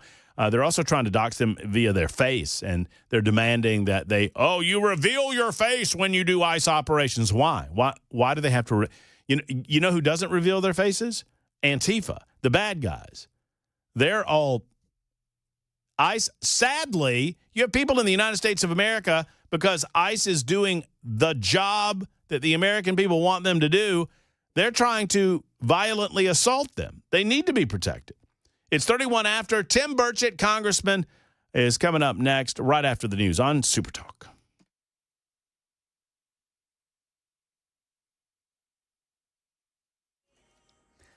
I'm Ken Weaver with your top stories. We are tracking the potential for some severe weather over the next 3 days, just in time for CMA Fest, so something you will have to keep in mind if you're going to be out there partying. We've also had a caller tell us that there is a woman standing on the I believe it is the Harding Place Bridge over I-24, holding a sign that says 8647. Got the full forecast and traffic coming up in 5 minutes. Some breaking news coming from a federal courtroom. A judge has blocked deportation of the family of the Boulder, Colorado flamethrower attacker on that peaceful demonstration, calling for Hamas to release all hostages over the weekend. Another federal judge ruling that all of the Venezuelans deported to El Salvador by the Trump administration must have the right to challenge their removal. And authorities in Palm Springs, California, say they made another arrest related to the fertility clinic attack last month. The attempted bombing killed the initial suspect, and the clinic's building was destroyed. Embryos in the clinic were saved, moved to another location, says Jacqueline Lee. 25-year-old Guy Edward Barkis is the suspect for this car bombing incident in Palm Springs. And when officials executed the search warrant at his home in 29 Palms, they say they discovered writings that indicated nihilistic ideology and that perhaps he thought it was morally wrong to bring children into the world. They think that may point to a motive. Right now in Middle Tennessee, Channel 4's Courtney Allen says it's day 5 since a pet zebra escaped its owners in Rutherford County, and the Nashville Zoo now warning people stay far away from it if you see it. People are keeping their eyes peeled here in Rutherford County for the missing zebra, and local zookeepers say if someone does spot it, the farther away they are, the better. It is the talk of the town here. The pet zebra missing now for several days. The zebra's owner told us Tuesday night the family named the male zebra Zeke when he got off this trailer Friday evening. By the next day, Zeke had gotten out of his fence and has been spotted by people all over Christiana, but search crews tell us there have been no confirmed sightings since Saturday. Still, people here say that they've been changing their schedules, like their drives to and from work, in hopes of seeing the zebra. Well, workers at the Nashville Zoo say zebras are incredibly dangerous animals that cannot be domesticated, and they advise everyone keep their distance if they see it. That's the latest news. Traffic and weather next. I'm Ken Weaver, WTN News.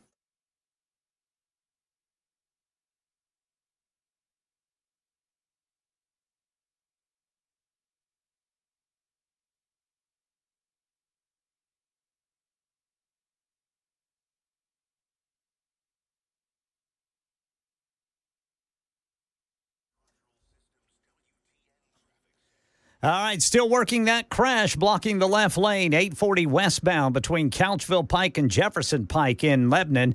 In Goodlettsville, police reporting a crash 65 northbound at Long Hollow Pike. And police say there's a crash over at the eastern split. That's going to be 24 westbound right there at I-40. I-40 eastbound after Fessler's Lane, police say there's a crash. I-40 eastbound at Briley Parkway East, exit 215 by the airport. Then 40 westbound past the 2440 East split. Antioch got a crash, 24 eastbound at Harding Place. Traffic every 10 minutes every morning on Super Talk 99.7 WTN.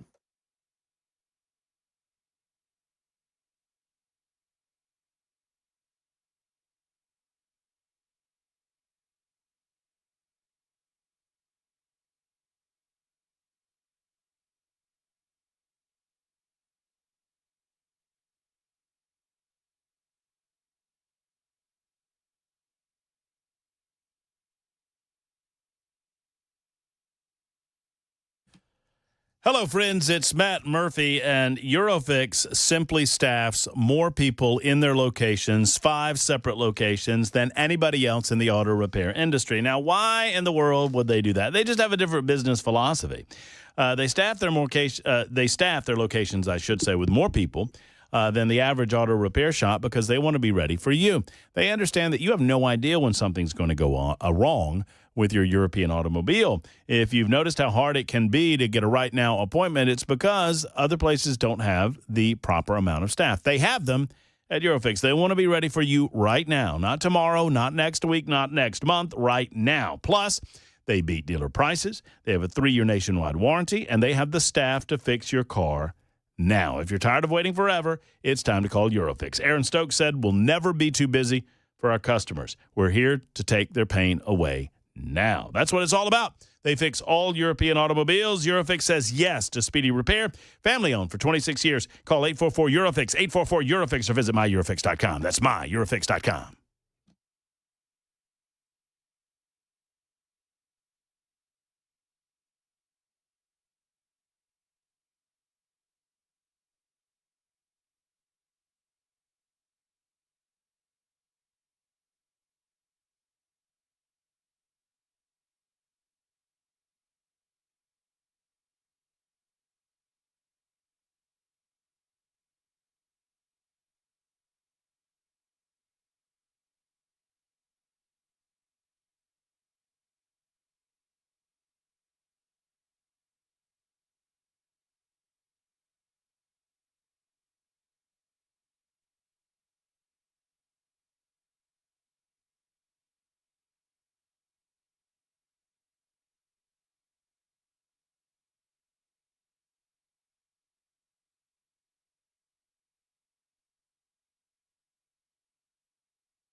Let's talk for a moment about the Wellness Institute of Nashville, friends. You know, I learned from Dr. Kevin Mitchell when I made the switch, and I encourage you to make the switch as well. If you're with someone else or if you do not have a chiropractic care center in your life, you need the Wellness Institute of Nashville. Just know that.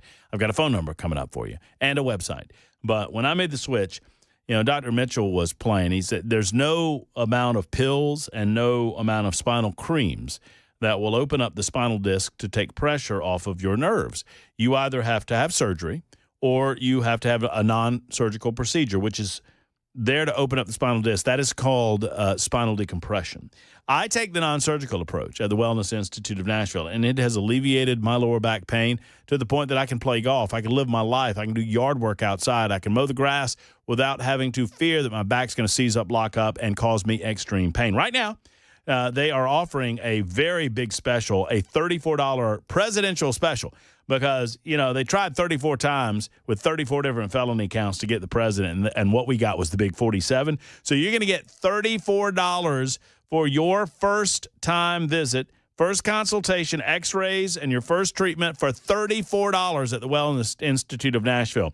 Go to painisbad.com. That's painisbad.com, or call 615-246-5009 for more info. 246-5009. Remember, my name is Matt Murphy, and the Wellness Institute of Nashville has my seal of approval.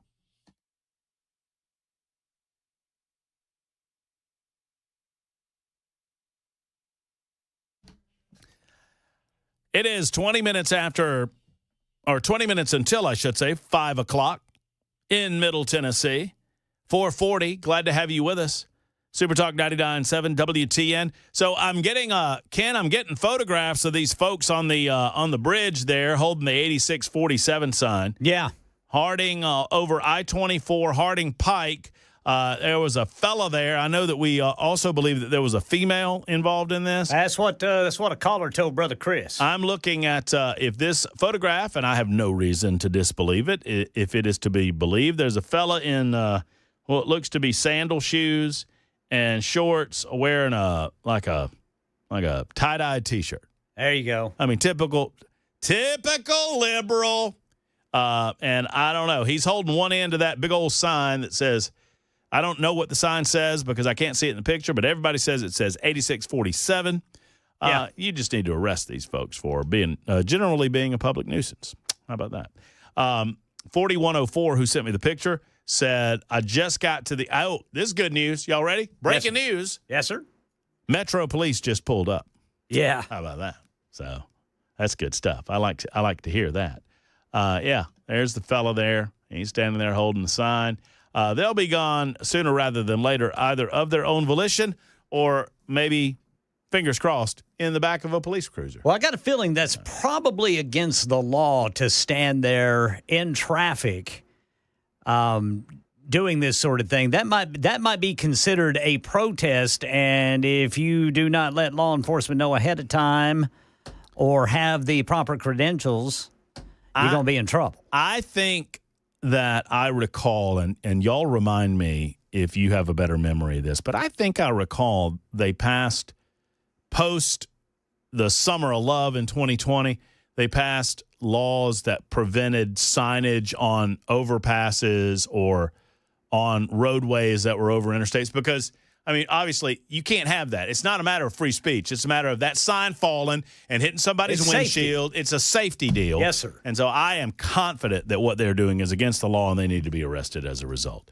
I'm also confident that I'm going to have Congressman Tim Burchett on, and I'm going to yell at the wrong guy for the wrong things, or the right things probably, because none of these Democrats will come on so I can yell at them, and none of these squishy Republicans will come on so I can yell at them. So I'm yelling at the guy that's trying to do the right thing in Congress. His name is Tim Burchett, and he joins us back on the program once again. Hey, Congressman, how are you? I'm great, brother. Thank you for having me on. Man, it's always a pleasure. I appreciate your effort. I appreciate what you do, but I don't remember a time where I'm more frustrated with Congress.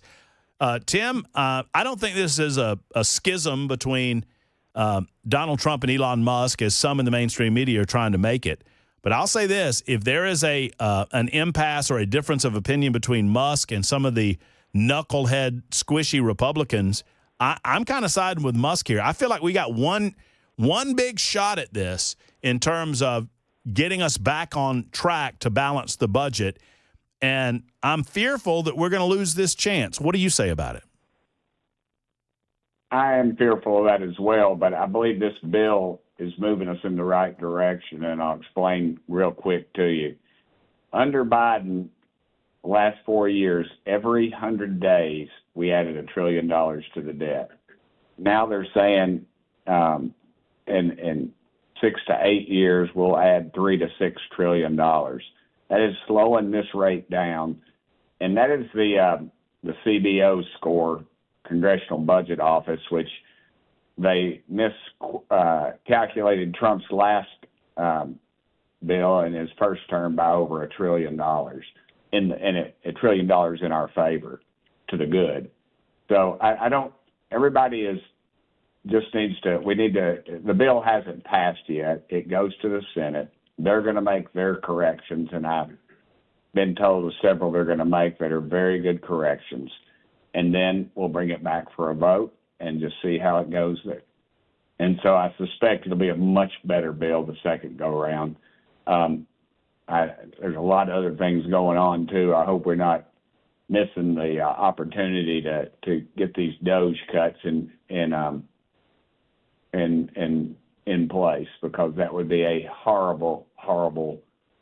I think we'd miss a great opportunity if we don't get this stuff in, and I'm afraid people are deflecting, and it's easy to do up here, but until we can get the actual numbers straightened out, and in my head I've got most of them, and it's not everything I'd want. I mean, I wouldn't have put the salt stuff in there. I wouldn't have put some other stuff. I would have made some cuts towards the Pentagon and other things, but I think it's moving in the right direction. So if I'm to feel better about this, the idea is that the House kind of started it. They got it over to the Senate. If the Senate makes some additional cuts and they cut more in terms of spending in their version, then we get it back to the House, and you kind of put the fire underneath some of these purple state Republicans that are more squishy on some of these things, and force them to make a decision about the direction of the country.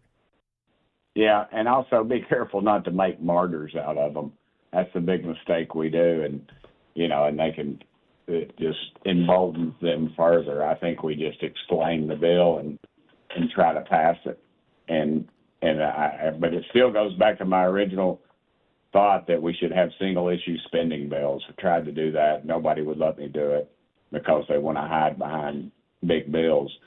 Isn't this supposedly the last big, beautiful bill, right? It wasn't that the way that this was sold to the American people, that we got to get this one done and then promise, super serious, pinky promise, that we'll go to separating them out and doing individual bills in the next budgetary cycle? I thought that was the promise. Yeah, well, I don't know. I don't listen to any promises up here, brother. They're all a bunch of liars, both parties. Well, I'm a little bit disillusioned. I mean, and I don't know why. I've been doing it 25 years, Congressman, and it seems to me, and I understand I'm talking to one of the good guys, right? I joke about it, but you are one of the more hawkish fiscal conservatives up there. But I've been listening to Republicans for the 25 years tell me if they just had control, they'll do something about it. If they just and it's just garbage. Yeah, that is just garbage. It's because the nature of this game up here is just to stay in power, and because I remembered when I first got up here, a powerful chairman of a committee I was on, he said, if we get in power, we get to pick the trips, we get to raise all the money, and that's just. And you've got a 50-plus person staff. The culture has to change. And the only way the culture is going to change is if we start electing a lot of conservative folks. Here we are, we elect a president. I've said this on your show before. We elect a president and we forget about every other race. You go down the ballot and it just drifts off. And there's no way to run a government. You've got to have engagement. If anything, the state and local levels should be higher, because they're the ones that I think can inflict the most damage and correct the most. That's why people are moving into Tennessee, because we've got a conservative legislature, and they vote individual spending bills, low tax state, and the left spends a lot of time criticizing it, but they're sure as heck moving here fast to get out of all that northern mess. So yeah, but I'm frustrated. Sure, I'm frustrated. I was talking to Andy Biggs today. He's leaving to run for governor of Arizona. He's a very conservative congressman. He told me, Burchett, if you weren't depressed, you wouldn't care. And I thought, well, I guess you're right, because I do care, but I am worried about the way we're going. Both parties are crooked. Let's just be honest. We had today a Doge committee. Marjorie Taylor Greene's the chairwoman. She asked me to serve on it. We've been friends since she got to Congress. And we were talking about the NGOs and how these so-called non-government organizations, one of them, they gave them they had $100 in their bank account, and the Biden administration gave them $1 billion to play with. So that's the kind of thing we're dealing with, and it's just all over the place. So please don't get too distracted on this big, beautiful bill. We can correct anything that's wrong in it. We have got to start passing these Doge cuts and not just the NPR. How are those two things separate? I mean, forgive me. I was publicly educated over in Georgia. I'm not the smartest guy in the room, but so we're past the big, beautiful bill is a budget bill for next year, but the Doge cut. But help me out. The big but is a lot of the Doge cuts because of Senate rules. There's so many different rules over there that I don't understand that aren't in this bill, that they couldn't put the Doge cuts in there. And I think that is the message to send to America. The big, beautiful bill, it's tax breaks for working people.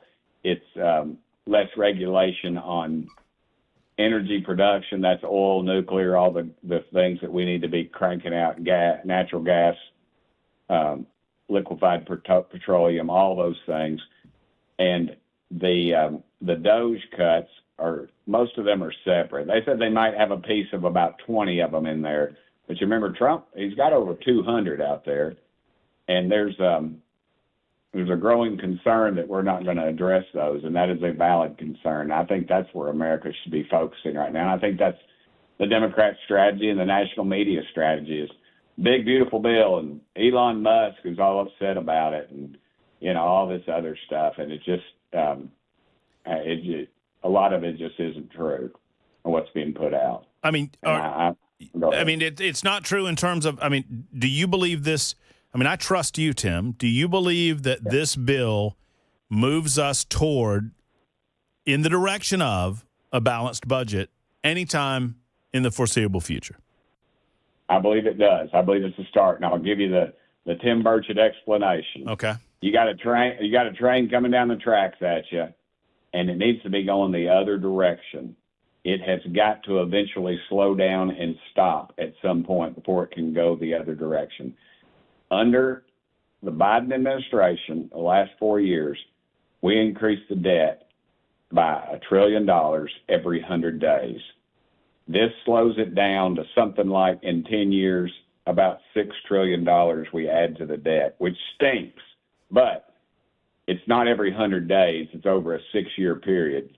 And so we've got it is slowing the rate of growth. And we've got to do that. I'm just trying to get this straight. And once again, I'm not fussing at you. I promise I'm not. But you pay my salary. You're telling me the best we can hope for is just to overspend by $1 trillion a year? Yeah, for right now, just the first bite at it. Well, your best, Tim, your best isn't good enough for the American people. I agree. It's not. I agree. But it's just not. I agree. But we got a 3-person majority, and we're not going to get much better than that. And I agree with you. I'm not arguing with you one bit. Under my rules, I wouldn't have passed SALT. I would have cut everything. I would have cut all these programs that I could. But that's not under the contents of this bill. It's not capable. Well, that's why you have to follow up with the Doge cuts to start implementing all those other cuts. Well, if anything, I appreciate your honesty. You're just as honest as the day is long on it, and I thank you for that. Talk to me a little about, you've started introducing bills. Thank you for doing that. I appreciate that. I know you've introduced at least 3 bills that would codify some of these executive orders in terms of cuts. Yeah, this week I did. The first one, of course, is NPR, public television, which it's billions, but it's not going to move the needle that much, unfortunately. When it's crazy, you're talking about billions of dollars, doesn't move the needle. The other one was the second one was we've got to start having our medicine and the components made in this country. Mm-hmm. We have sold out to the Chinese. If you know that deal yesterday or the day before, that fungus thing that they imported, and I mean, and let's just be honest, that is the freaking tip of the iceberg. Amen. That's the tip of the iceberg. Amen. And that we have just our schools, our public institutions, our research institutes. They'll tell us, oh, we keep the Chinese communists over in this section. And then they can open a door and walk across and figure out what's going. It's a joke. It's a total joke. We got to clean that mess up. And this does that part of it. The next was let's see. The third one was the gain of function research that with it. Yeah, that restricts the virology lab and all of that. Yeah. Yeah. It just it makes those executive orders, cuts taxpayer funding from all that crazy stuff, and it gets us back hopefully into some sane ground. And it improves the safety of all that. It's a long bill, but I'm doing a terrible job of explaining it. But those are the three that I picked to start out on. And there are others. All the others are in committee. Most of them are that I've seen. Somebody's already got them in, and hopefully they'll get moving forward. Congressman, it's always a good conversation. I wish. Somebody commented on the Super Text line that you sound tired. I keep up the good fight. I know you will. I know you'll fight for the people of the state of Tennessee, and you know how much we appreciate it, brother. I appreciate it. I went to bed last night at 12:30, got up at 4:30 this morning, so I am a little bit tired right now. I've been working on this stuff around the clock, and we just got to keep fighting. We cannot give up. We have got to elect more conservatives because under these circumstances, this is and the House right now. Let's get with our senators and support them in making this a much better bill, and let's bring it back over and let's clean it up. Great stuff. Thank you, Tim. We appreciate you, and you take care. Thanks, brother. All right, man. Appreciate you. All right. This is Congressman Tim Burchett of the 2nd District. He did sound tired, and rightly so. He's trying to fight the good fight. It's 56 after. We'll reflect on that in just a moment.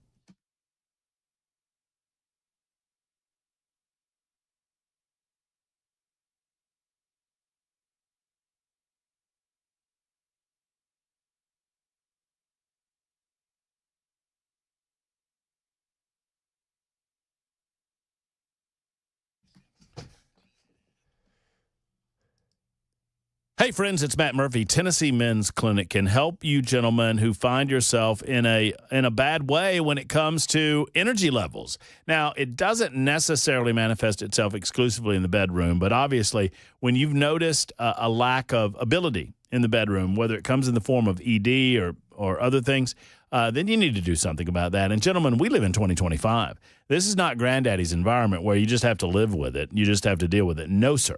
You handle it, you take care of it, and you move on with your life, and you get the intimacy back in your romantic relationships with Tennessee Men's Clinic. That's what it's all about, right? So they have many different options for you. You'll find out where your T levels are when you go to your initial appointment. You don't have to wait on this.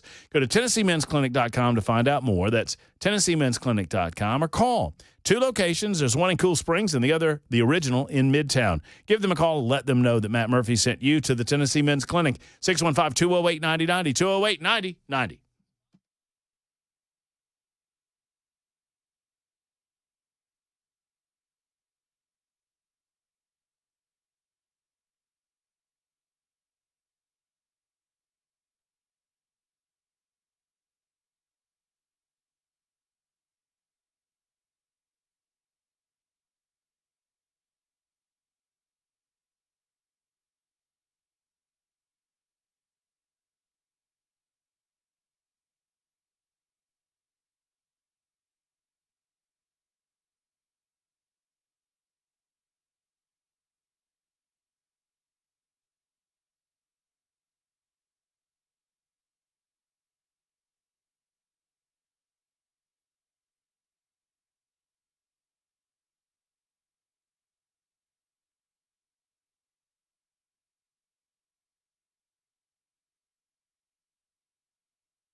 I'm Ken Weaver with your top stories. 90,000 people expected to attend CMA Fest each day this week and weekend, and they might want to keep an eye on the weather. Full forecast and traffic coming up in 5 minutes. Yeah, CMA Fest kicks off tomorrow morning in Nashville, 10:30. Organizers say their number one priority is your safety. Safety is first and foremost our number one concern, even more important than putting on good shows. So for months, our security team has been working closely with MNPD, TBI, FBI, Homeland Security, in plans and tabletop exercises to be sure that we're prepared for anything. Metro Police say hundreds of officers will be patrolling both sides of the river, and they say if you see something, say something to police or CMA Fest staff. It is day 5 of the search for that missing pet zebra that escaped its owner's property on Saturday in Rutherford County.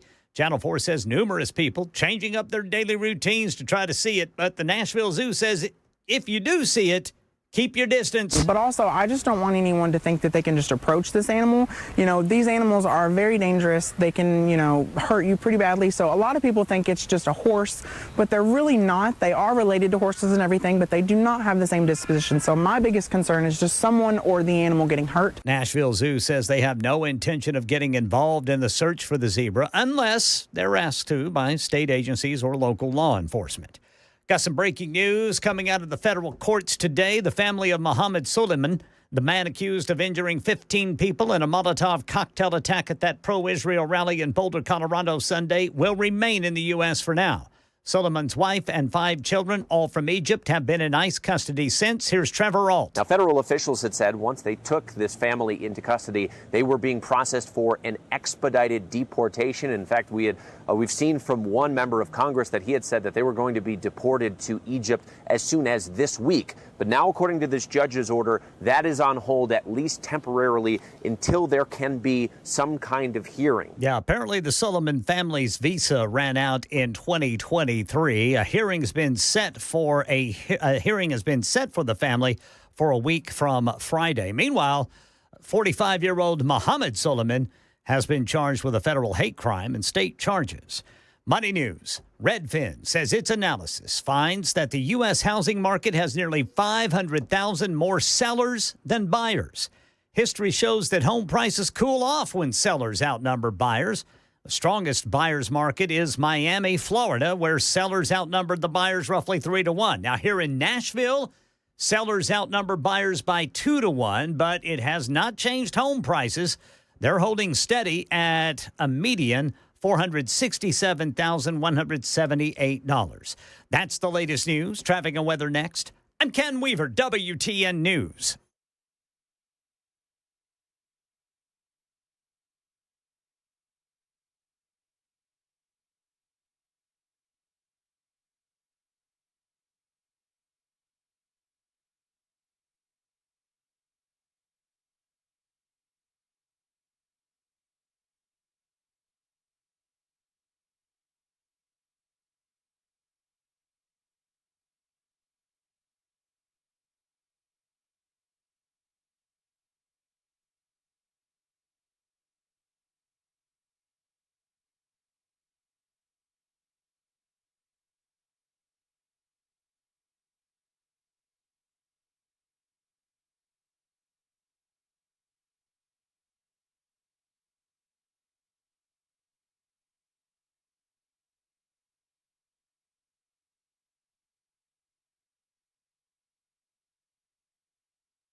Franklin, police reporting a crash. This is going to be 65 southbound at I-840. Over in Lebanon, still working that crash. Left lane blocked, 840 westbound between Couchville Pike and Jefferson Pike. That's a 10-minute delay. West of Nashville, Kingston Springs. Got a crash, 40 westbound right there at exit 188. Then in Antioch, got a stalled vehicle on the right shoulder, 24 eastbound at Harding Place. Traffic every 10 minutes every morning on Super Talk 99.7 WTN.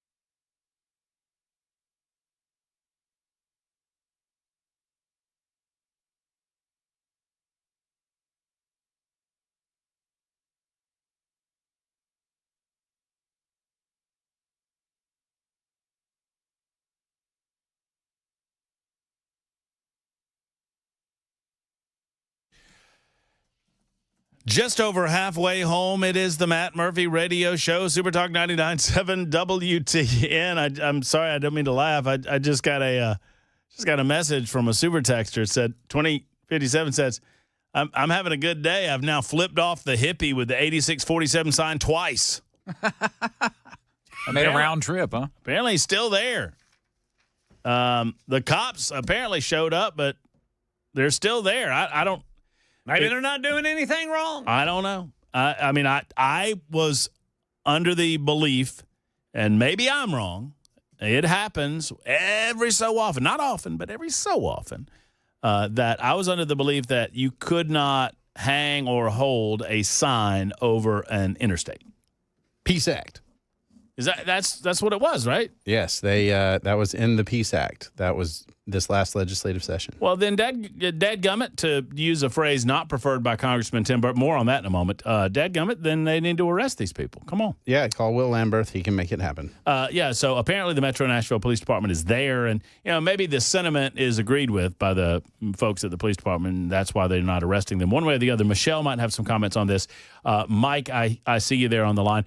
Here's Cameron Smith. He is of the Tennessean. He writes all the best words over there. Hello, Cameron. Hey, and you say them. I do, and we did a little on all the best words today. It'll drop tonight at about 7 o'clock. Very exciting. Yeah, it's fun, guys. Go check it out. Let us know what you think. We want to do a good job for y'all. You can go over to 997WTN.com, click on the podcast page, and you'll see our logo there. Click on that, and you can find them all. You can also go to the YouTube channel, Super Talk 997 WTN. You can find all the best words there as well. So we just got off the phone with Congressman Tim Burchett, and I appreciate Tim. And invariably, you find yourself talking to the good guys or the better guys and yelling at them when you really want to yell at the other guys that are truly causing the problem, but these guys allow the problem to happen, right?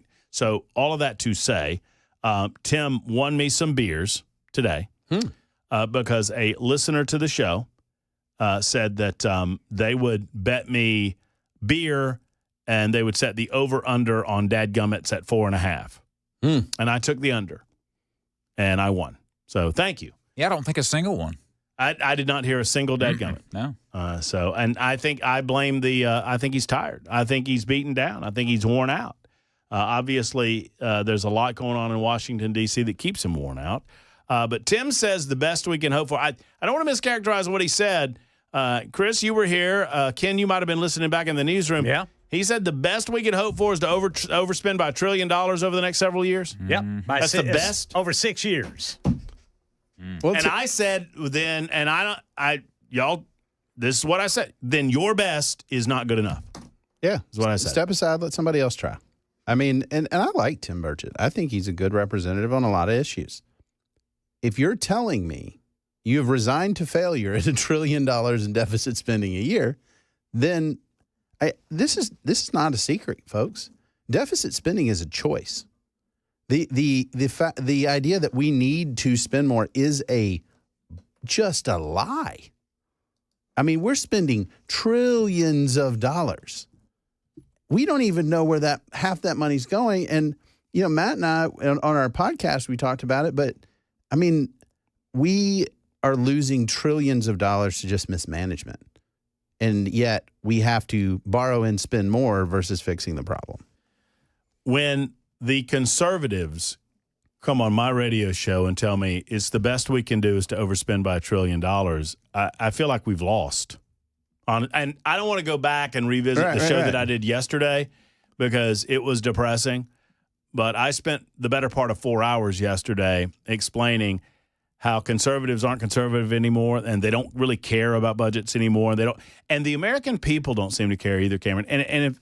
And if we can't gin up support now, right? If we can't figure it out this year with this process, then it's never going to happen, in my opinion, because there's zero incentive for any of these quote-unquote conservatives to do anything with it down the road. Yeah, y'all remember when we laughed at Barack Obama and we were like, look, he is a tax and spend liberal. He is putting us into the deficit hole. You just had a Republican from a red state tell you that Obama deficits were the best he could do. Yep. I mean, just think about that. That is nuts. And I agree with you, Matt, that we're at a point where if people don't care, but this isn't a conservative thing. This isn't a Democratic thing or a Republican thing. This is a rational human thing that if we just buy this line that we must keep spending money we don't have, then not only have we already lost, but our republic is in trouble. Like our very way of life could be threatened because this is the terrible thing about this is it's not a problem until it is. And when it is, oh man, all those chickens come home to roost at once. Yeah, I mean, think back. I said yesterday, do y'all remember when Greece went through this and attempted austerity measures and people took to the streets and there was violence and there was mass rioting and looting? And think Greece in 2013 and what went down there, except there is no European bailout. The Europeans had to bail Greece out of that. Nobody's going to bail us out when our interest rates go through the roof. Nobody's going to bail us out when inflation is double-digit inflation. Nobody. I mean, there's nobody, there's no USA, there's no European Union that can save us if our chickens come home to roost. Yeah, and I'll just show you, Matt, that you're in here, this chart from the Fed, and it's showing the historical deficits. Basically, the last quarter century is when we've accumulated all our debt. So for the rest of American history, it's sort of blipping around, kind of normal, and then all of a sudden, bam. And we have destroyed it, and it was our elected officials that did it. And you know what? It wasn't just the Democrats. I did the rundown here yesterday, and I'll share it with you. And I'm once again not trying to depress people, but the rundown is pretty depressing too, because those that claim that they want to get back to the pre-COVID days of spending, well, pre-COVID was 2019, and we only overspent by $984 billion. But if I just run it starting in 2000, it's $236 billion. Then 128, these are $158 billion. 03, $378 billion. 04, $413 billion. 05, $318 billion. And all these sound bad, right? And then you get to 2009. That was after the bank bailout. Yeah, that's the stimulus. That's the Obama thing. $1.41 trillion. 10 is $1.29 trillion. 11, $1.3 trillion. 12, $1.07 trillion. Oh, look, in 2013, we got back down to the minuscule sum of $680 billion. 14, $485 billion. 15, $442 billion. These are Obama years overspending. 16, $585 billion. 2017, $665 billion. 2018, $779 billion. 19, $984 billion. 2020, $3.13 trillion. $2.77 trillion in 21, $1.38 trillion in 22, $1.7 trillion in 23, $1.83 trillion in 24. And we just overspent by, let's say, not even 10 years. Let's say 10 years ago, overspending was $485 billion, And they're saying that we can't get back to that for the next 10 years. No. It's just garbage. It's garbage. It's not true. Just stop spending money. What? Right. That you don't have. It is a lie. They are lying. And we need to say that people we otherwise like. I like Mike Johnson as a speaker. You know, Trump has a lot of great policies. They're all telling us this is what we must do, and that is a lie. Why must we do it? I don't even understand the concept. Well, just take immigration. Trump is crushing it on immigration. He's enforcing the law, securing the border, doing the stuff he said he was going to do. And you know what? He's doing it on existing budget resources. So why do we need to spend $100 billion more on this stuff? Well, I mean, and I'll give it another example. And people gave me holy hell about this. Matt, that's just one of the basic functions of the federal government. Department of Defense. Okay, I don't think we need a Golden Dome. That's one of the small places that I'm going to disagree with Donald Trump. Sure. But if you disagree with me, if you think I'm being naive and I'm being short-sighted and I'm not seeing the long-term benefit of the Golden Dome, okay, the total cost is supposedly $150 million and it's billion. It's $25 billion this year in this next budget. Sure. Then find it in the trillion. If it's so important, the Department of Defense, their budget, the Department of Defense is almost $1 trillion.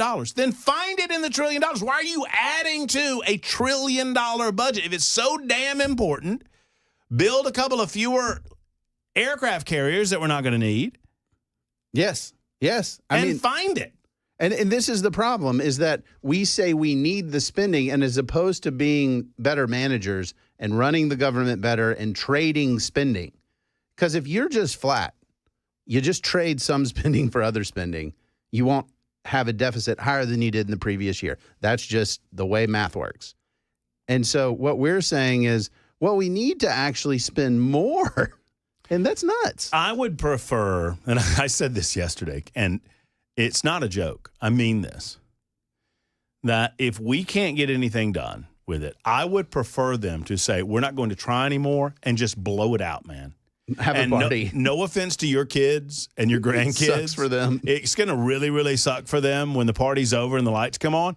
But let's party, man. Let's blow it out. Let's just spend free money for everybody. Just let's go. Let's make it happen. So my deal is, why don't we just get rid of the income tax entirely? Right. Why don't, if we're going to let's let everybody keep their money. Let's not pay taxes. Let's not pay taxes. I mean, and this is going to make you barf. You've heard me talk about this on our podcast. And this is from the GAO, Government Accountability Office, was Doge before it was cool. Since 2003, federal agencies have reported $2.8 trillion in estimated improper payments, including over $150 billion government-wide in each of the last 7 years. I did a little math because nobody knows how much $1 trillion costs, and I looked at 2025 agencies, the whole federal agency list. I picked Department of Health and Human Services, $127 billion a year. Do you realize for just the money that we've paid improperly, money we shouldn't have paid, that it was just accidental or improper payment? Oops, we could have run Department of Health and Human Services for 22 years at 2025 levels. And sadly, the president of the United States came out earlier today and said that he just wants to do away with the debt ceiling. Yeah. That he agrees with Elizabeth Warren.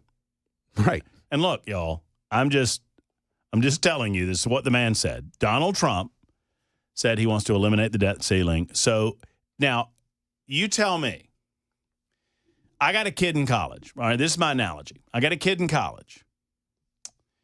And my kid gets an allowance for college. Gets a credit card for college. And I was like, don't spend more than $500 a month on this credit card. I know you've got gas. I've got other expenses. No more than $500 a month. And my kid spends $600 and $650 and $700. And I'm like, listen, I'm serious. Do not spend more than this amount of money. Your max cap is $800. Mm-hmm. That's it. You're overspending. You're not supposed to be spending but $500, but your max cap is $800. And then they spend right up to $800 for the next 3 months. If I go to my kid and I say, okay, fine, there's no more cap. Do you think we're going to get more spending or less? Well, you know the answer. Matt. It's obvious. And this is like the political. This is the political class of which Trump is a member. Sorry, folks, saying I don't want to have a conversation about deficit spending anymore. So can we just like not take away the warning light that beeps every time we hit it and slows us down? Can we just get rid of that? That's what he's telling you. He is not hiding. He is not mincing his words. There are not people around him that have held him hostage. He's just saying, I just don't want to have to be accountable for not spending. Well, and for Trump, he understands that it's ultimately Congress that he can hold or he can blame. Oh, yeah. Right? So he can argue that you take away the debt ceiling, but you just hold Congress accountable through voting, I guess. I suppose. But he knows what's going to happen if he does this. Yeah. But Trump also understands the political. The problem is that all of them know that they are not going to be voted out of office on this issue. Right. And this is the whole y'all need to start listening to Trump. Like, seriously. I mean, I get because I call balls and strikes on this stuff, I get blasted. But he has repeatedly, in his first term in office, he never said he was a fiscal conservative. Never. He has not said, oh, I really am going to be a budget hawk here and rein it in. That's not him. He's more like an appropriator in Congress. He wants to spend it on what he wants to spend it on, and he does not want to be bothered. He told people that. And what happened is all the fiscal conservatives said, well, we like this guy, so we'll ignore it. And the problem is there's a literal cost to ignoring it. There's a literal cost to ignoring the fact that I have to go to a break, too. And that is that we don't have a lot of time on the other side. So let's go ahead and do that. It's 24 after the hour. Mike and Steve. Mike, I promised you first up. I've got an update on the zebra. Tennessee Zebra's got an X machine page, which is very exciting for me. TennesseeZebra.com or at Tennessee Zebra. And then we have an update on the 8647 people, which apparently the cops showed up, said something to them, and left them there, despite the fact that it is clearly illegal what they're doing. Why are the Metro Nashville Police Department, why are they not doing their job and arresting these people? More in a moment.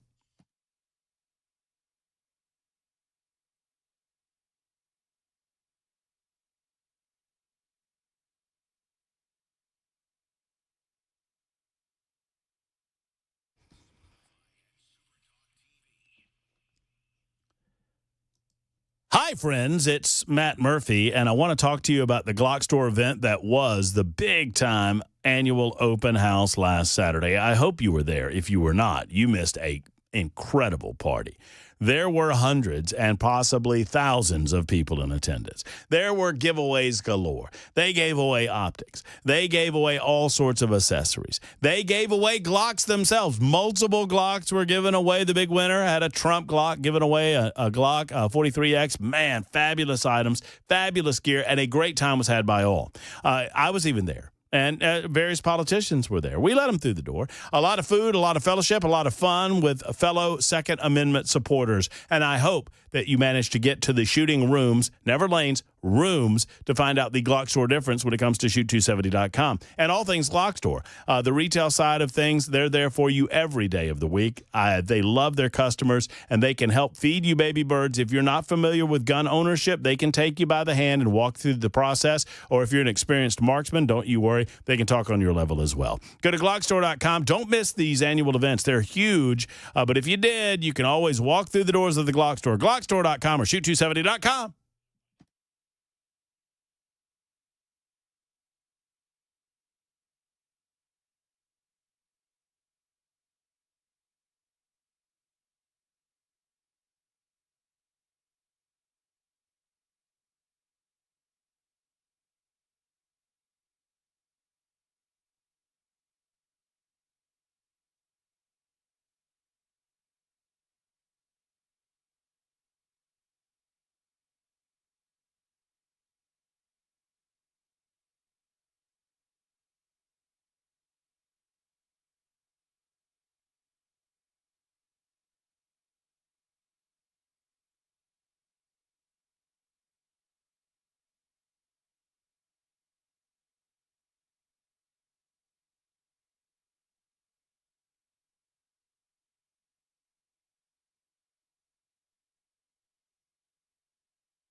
CMA Fest's going to draw a massive crowd to Nashville. Police are going to be all over the place. We'll let you know what they're saying.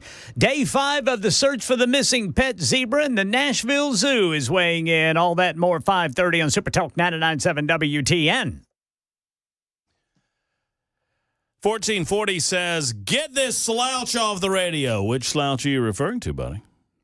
I'm quite a slouch myself. I think it's French. I think he's saying slouché, which is French for awesome. What was what's the old line from Caddyshack? Is oh yeah, why don't you play with Dr. Beeper? And I'm no slouch myself. Oh, don't sell yourself short, Judge. You're a tremendous slouch.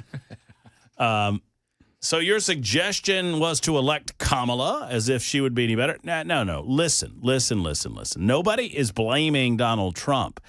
I don't speak for Cameron. I'll let him speak for himself. I'm blaming the system. And sadly, the system has gotten so bad that the most conservative people in Washington, D.C. tell us that we have to overspend by $1 trillion a year. Yes. And that's not on Trump, but I wish that Trump would get on television tonight and denounce it and say, this will not be able to continue. America will cease to exist if we keep doing this. Well, but I hear you, but Trump is saying we got to pass the big, beautiful bill. He's going after Rand Paul and Thomas Massie and the other folks who are telling the truth. So, yeah, he's to blame too. Because if he said, I'll veto it, great. But instead, he's like, yeah, can we just debt ceiling, get rid of it? Well, he and Johnson and some of these others. And let's talk about this when we come back, although we have Ninkapoops too. Don't forget, Ninkapoops. I got a homegrown Ninkapoo in the news from a place I lived for 14 years. I'm very excited about this. We got Ninkapoops in the news. We'll talk about this. We'll take your calls. Mike, I promised. Steven, I promised. I'll tell you what, Mike and Steven will get to you right before Ninkapoops, then we'll get to Ninkapoops. It's Super Talk 99.7 WTN.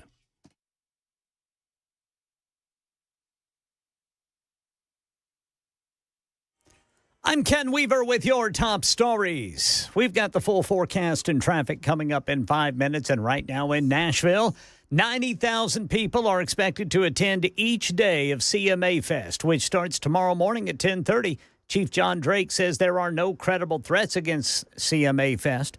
They're constantly talking to festival organizers and other officials, though. Right now, we just continue to monitor for any potential threats. We're monitoring the weather. We're asking for people to stay hydrated.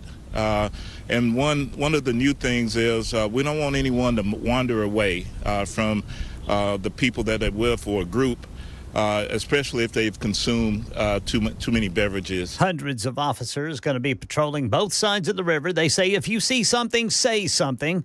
It is day 5 since a pet zebra named Zeke escaped its owners in Rutherford County. The Nashville Zoo warning people to stay far away from it if you see it. But Channel 4 says it spoke to several people who say they've changed up their morning routine just for a chance at seeing it. Well, I went into town to get some food, and then on the way back, I drove down the Manchester Highway because it's in between Joby Jackson and where the zebra was last seen. So I think everybody's looking for the zebra. Yeah, well, workers at the Nashville Zoo say zebras are incredibly dangerous animals that cannot be domesticated. They advise everyone to keep their distance and call the sheriff's department if they do see it. Well, the family of Mohammed Suleiman will remain in the U.S. for now. Suleiman's wife and 5 children, all from Egypt, have been in ICE custody since the man has been accused of injuring 15 people in that Molotov cocktail attack at a pro-Israel rally in Boulder, Colorado Sunday. Here's Trevor Alt. We know that investigators were looking into whether or not any of these family members knew about this attack ahead of time. Even though the affidavit of all these charges for the suspect, they say he told investigators that no one knew what he was going to carry out. We know that the family had filed a suit essentially saying that this deportation process was illegal, and now there's going to be a hearing before it decides their fate, whether they have to go to Egypt or anywhere else. Yeah, that hearing is a week from Friday. Another federal judge ruling today that all of the Venezuelans deported to El Salvador by the Trump administration must have the right to challenge their removal. That's the latest news. Traffic and weather next. I'm Ken Weaver, WTN News.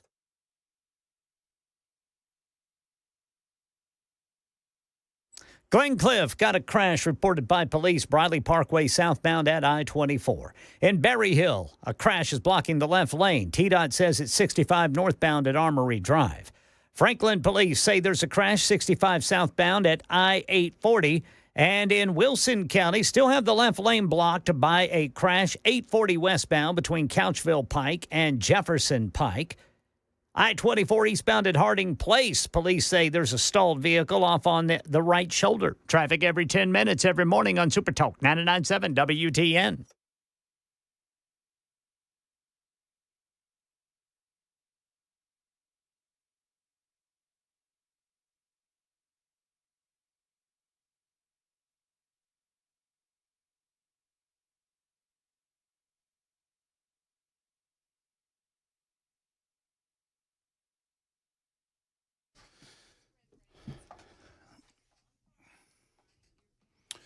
You know, if I were you, and I'm not here to scare hell out of you, but if I were you, I'd be protecting my valuables, protecting the things that protect my family in my home and on my property with a safe from Nashville Safe House. They have every shape, every size, every price point imaginable, every fire rating imaginable. They have more Browning safes than anyone in the Southeast. And I would dare say, although I've not been to all of those Yankee safe companies, I would dare say that we have more gun safes, more Browning safes in the Southeast than anywhere else. And so I would suggest that Nashville Safe House right here on 4th Avenue South has more Browning safes than anywhere in the United States of America. And by extension, I would argue that we have more than anywhere in the world.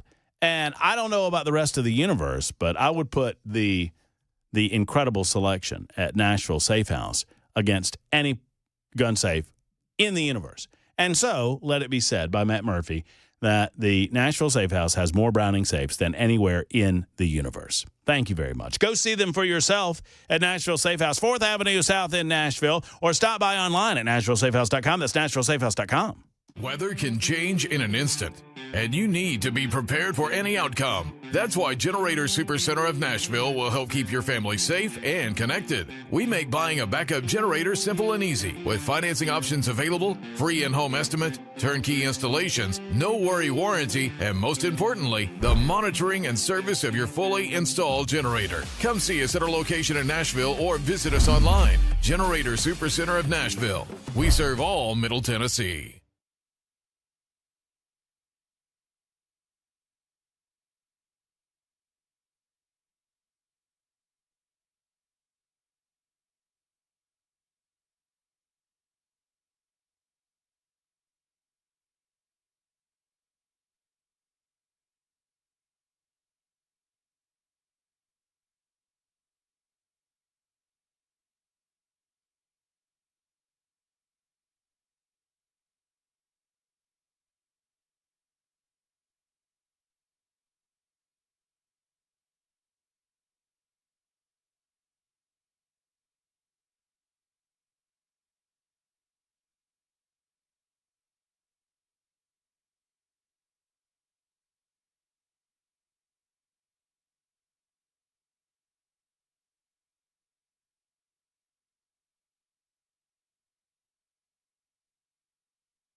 All right, a couple of things to clean up here. We'll get to Ninkapoops in the news. I promised Mike and Steven would get to their calls as well. Hey, guys. Yeah. I've been telling you all about the big coffee I got tomorrow morning. That's right. Oh, right? yeah? Yes, sir. Uh-huh. Yeah, Mayor Freddie O'Connell. Yeah. What has been my prediction on said coffee? Canceled? I have been predicting that, haven't I? Yeah, you have. We now have an answer on my prediction. Yeah. I received this text from Patrick in Mayor O'Connell's office. It reads as follows. Hello, Matt. This is Patrick in Mayor O'Connell's office. I don't think I've ever met Patrick. Unfortunately, the mayor has had a change in his schedule tomorrow and needs to postpone coffee. Might we look at some other dates? You might. Well, sure. No, you should just respond and say, no, I'd prefer to keep it tomorrow. No, tomorrow's good with me. Thank you. You should do that. No, come on. I already screwed it up. I've lost the narrative joke. I can't do it. No, tomorrow's good with me, but thank you. So now that I reconsider it, tomorrow's good with me. Thank you. Just let me know where he'll be. So there's that. Number 2, we were a little confused why this person with the 8647 sign was allowed to stay there when you noted that the Peace Act that you and I have talked about, it specifically addresses that and prohibits that type of signage. So why the hell is Mayor Freddie O'Connell and the Metro Nashville Police Department allowing this schmucko to continue draping his sign or her sign? I think it's multiple people over the Harding Pike overpass on I-24. Well, I have news. The Peace Act, which would make this illegal, goes into effect July 1st. Oh. Yeah. I can't wait till the first person that puts a banner on like "Welcome home" or "Will you marry me" gets arrested and just send it right to jail. Yeah. Unless you're an illegal alien, in which case we'll just let it go. I promised Mike, and so Mike, you are next on Super Talk 99.7 WTN. What's up, buddy? How are you? Fair to partly cloudy, Mike. Things are looking pretty grim with what's his name, the Congressman Tim Burchett. I'm now convinced that nothing is going to get done with this big, beautiful bill, and it shouldn't. I actually agree with Elon Musk. Not $1 of Doge has been cut. It's now in the Senate. But I'd like to ask you kind of a simplest question. Yes. Okay. I'm if I waiting. give you a credit card, Okay, go ahead with that credit card number. No. Oh, I'm sorry. If I give you a credit card and whatever number, it's called USA Government, and it says you can spend anything you want, anytime you want, and you don't even have to make the minimum payments. If you are a U.S. citizen and then you go to your landlord and say, I'm signing a bill that I'm going to pay $1,000 a month for this apartment. And then if I don't pay for this after the first month, it accumulates. And once that $1,000 starts accumulating, I go to the landlord and says, I can't pay it. He says, well, then make the minimum payment. And then it accumulates. Do you understand where I'm going? You're saying that we're spending too much money? I'm saying is that we're now even beyond billions and trillions. We're in the tens of trillions. Oh, yeah, 37 trillion. Yeah. Yeah. It's a Going lot. to 40 trillion. And sadly, yeah, thank you for the telephone call, Mike, and I appreciate the analogy, and you're spot on. Stephen, getting to you in just seconds from now, but it is time. It's 44 after the hour. We do it every day at this time, and today it's not a trifecta, it's a quadrilateral. It's Ninkapoops in the news. Ninkapoops in the news. I love 1440. 1440 is the official get this slouch off the radio guy. He first told me to get you, Cameron Smith, you slouch off the radio, and then he just told me, now get this slouch off the radio. I like that. I had a caller a texter a while back say, you just need to pick up the pace. And he kept telling me, please pick up the pace. And I'm like, I can't do the little micro machine talking where you go like super fast because that would throw off the rest of my Southern brethren. See, I get into it and I get accused of talking too fast. See, they tell me I need to pick it up, get with it, move to the next thing. We're going to pick up the pace and we're going to get to Ninkapoops in the news. There's Ken Weaver in the newsroom, News Closet B. Hello, Ken. What's going on, boys? Yeah. Chris Weber is back behind the glass. Hello, Chris. Howdy. There's Cameron Smith. Hey, Cameron. Hi. And I'm Matt Murphy, and this is Ninkapoops in the News. We present 4, normally 3, but today 4 Ninkapoop stories for you. And then you get to vote on the big winner of Ninkapoops in the News. Big winner yesterday. I failed to announce it, and someone is asking me about it. Mm-hmm. Who was it? Was Ken Weaver's mother. All right. Way to go, Mom John. And I want to tell you specifically, it was not Ken Weaver. Mm-hmm. Ken Weaver's mama won Ninka. I mean, I had Ken's mama, because she gave you the story, Ken. That's right. So, for the first time, we have a non-presenter who won the award. Congratulations, Ken Weaver's Mama Weaver. That's the way to go, Nicely Mom John. That's the way to get it done. Cameron, would you like to go first, or are you still looking for Florida Man stories? Oh, I've got one, but let somebody else go first. I want to make sure this is appropriate. I don't believe that my story is going to win, so I'm going to present mine first. Okay. But my story is near and dear to my heart because this is my former Waffle House. Longtime listeners know that I managed a Waffle House while I was in college and just after college. And I love Waffle House. And my hometown Waffle House for about 13 years was in Helena, don't call it Helena, Helena, Alabama. In Helena, a Waffle House employee is saying that he has lost his job because he decided to refuse to serve a supporter of Donald J. Trump. There you go. The former employee, Harry Black, recounted the incident at the Helena Waffle House in a description posted to a GoFundMe that he started. Oh, wait for it. The Ninkapoops in the news is coming. Oh, yeah. The altercation occurred last Friday. Black told AL.com that he lost his job Saturday morning. According to the fundraiser, a screenshot from a Facebook post that was sent, he said that he threw people out of the Waffle House wearing a Trump T-shirt. He referred to the Trump supporter as a Nazi and said he told the man that he wouldn't cook for fascists, which angered the customer. Imagine that. Imagine that. I told a Nazi I wouldn't cook for him, and he and his goons tried to catch me outside, and then he had his mom call the store and get mad. He had his mom. Said Black. Black then said he was told by the shift supervisor to, quote, beat it.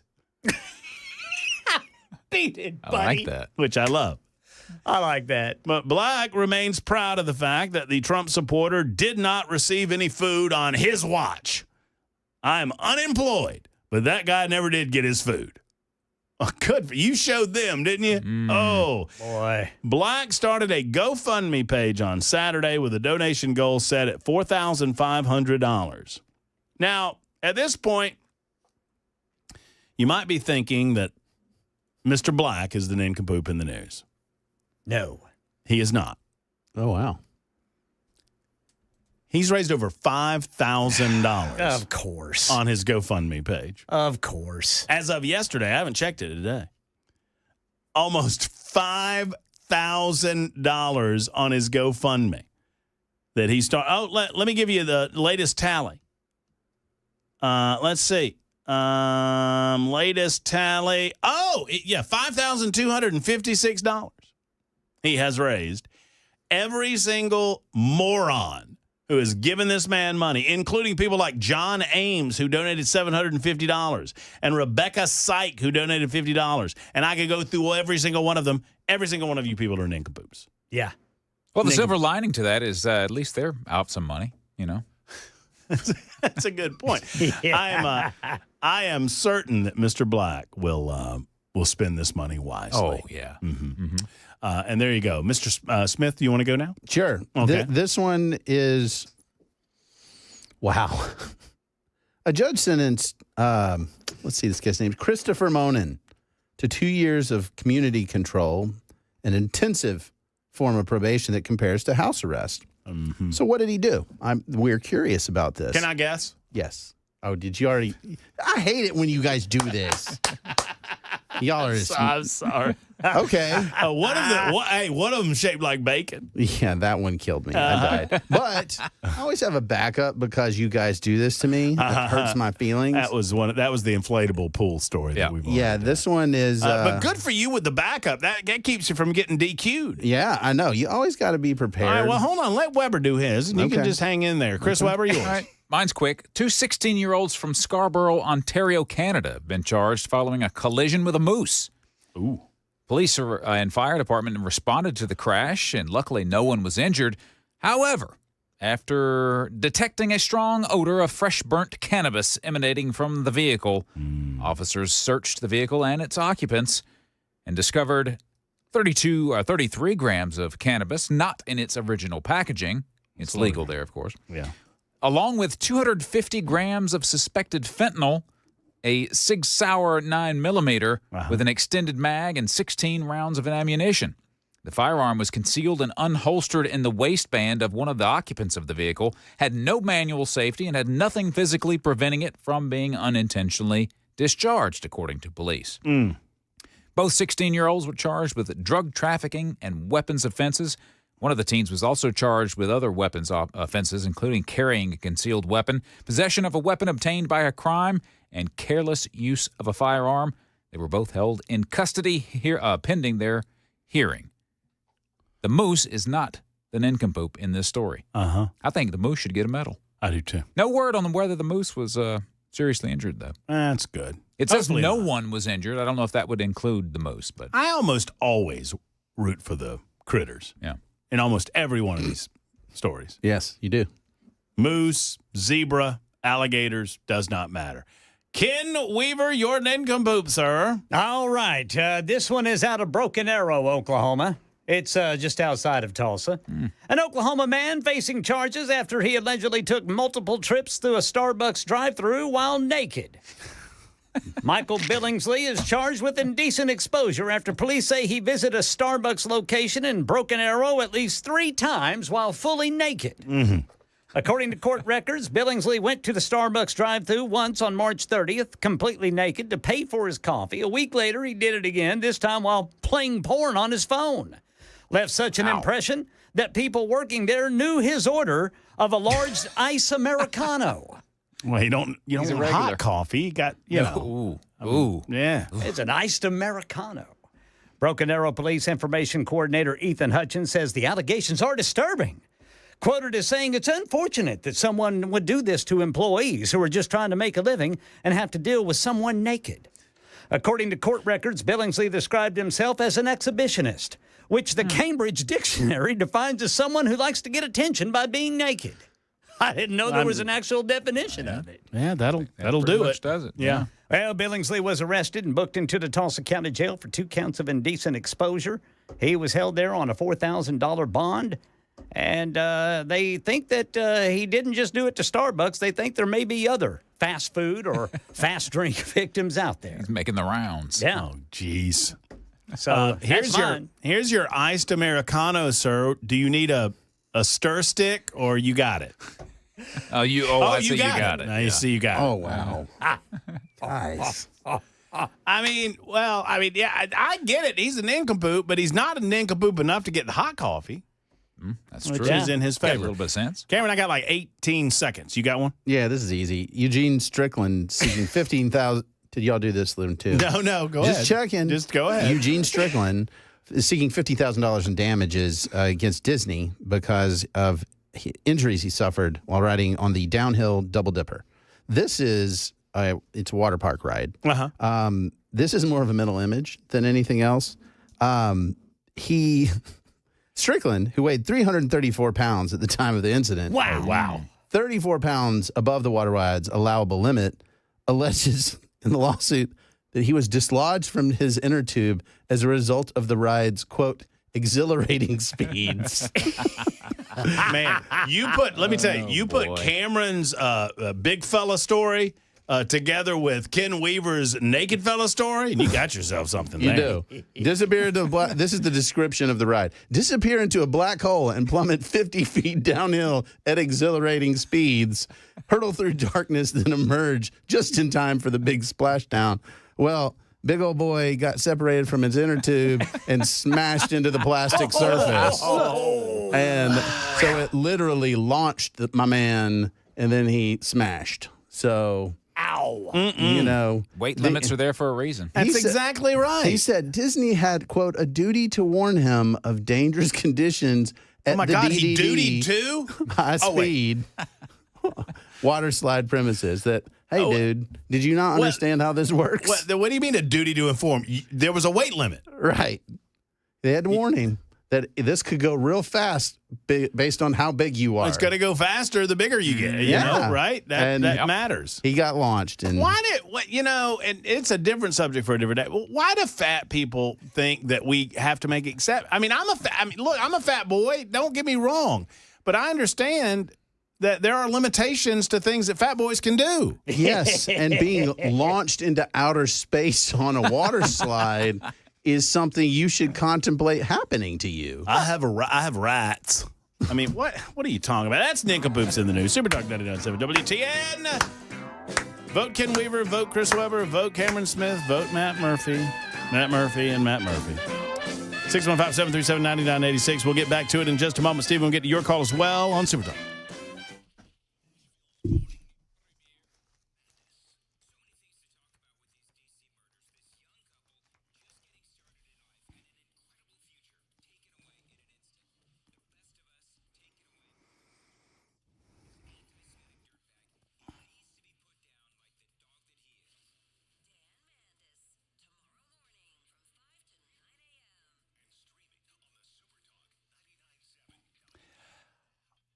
I am so excited to introduce you a brand new sponsor to the Matt Murphy Show, Premier Generac Generators. Premier Generators is the largest certified Generac dealer in Tennessee, and it's all they do. Look, there are a lot of people that say that they can install a generator, but when you have something like this installed in your home, something as important to you, as important to your family, I mean, perhaps, for example, you have someone in your family that needs oxygen. Well, you can't lose power. You can't risk losing power during an ice storm or during a thunderstorm or during severe weather or during a hurricane season. Whatever it might be, you can't risk it. You want the best when it comes to installation, and the best is Premier Generators. They always offer an extended 10-year warranty, which is important when considering getting a home generation system. Premier Generators. Go online to premiergenerators.com, look into that extended warranty, and introduce yourself to Premier. And do me a favor. As a brand new sponsor of the show, would you give them a call and say, hey, I heard about Premier Generators on the Matt Murphy Show. Whether you're in the market right now or not, tell them thank you for being a fine sponsor of this program. 615-439-2992. That's the number, 439-2992, or online at premiergenerators.com.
I'm Ken Weaver with your top stories. CMA Fest is upon us, and the weather could get lively. We'll tell you about it during the full forecast and traffic in 5 minutes. Yeah, 90,000 people expected to attend each day for CMA Fest, which starts around 10:30 tomorrow morning. And Chief John Drake says they're constantly talking to festival organizers and other officials to keep everybody safe. Right now, we just continue to monitor for any potential threats. We're monitoring the weather.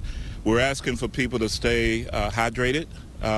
And one of the new things is we don't want anyone to wander away from the people that they're with or a group, especially if they've consumed too many beverages. Officers will be patrolling both sides of the river. We're talking about hundreds of cops. They say if you see something, say something. New details about the deadly double shooting in Columbia over the weekend. Channel 4's Dryden Quigley says a man walked down the street with a rifle shooting his neighbors. According to police records, Byron Childers allegedly walked up to his neighbor, John Biddle, and shot him multiple times, calling him a demon from hell. Their other neighbor, Stacy Wright, opened her door to see what was going on. He then turned the gun on her, hitting her multiple times. Biddle's wife also came outside to help her husband and was attacked by Childers. She was dragged across the pavement, choked, and had a vape pen stuck down her throat.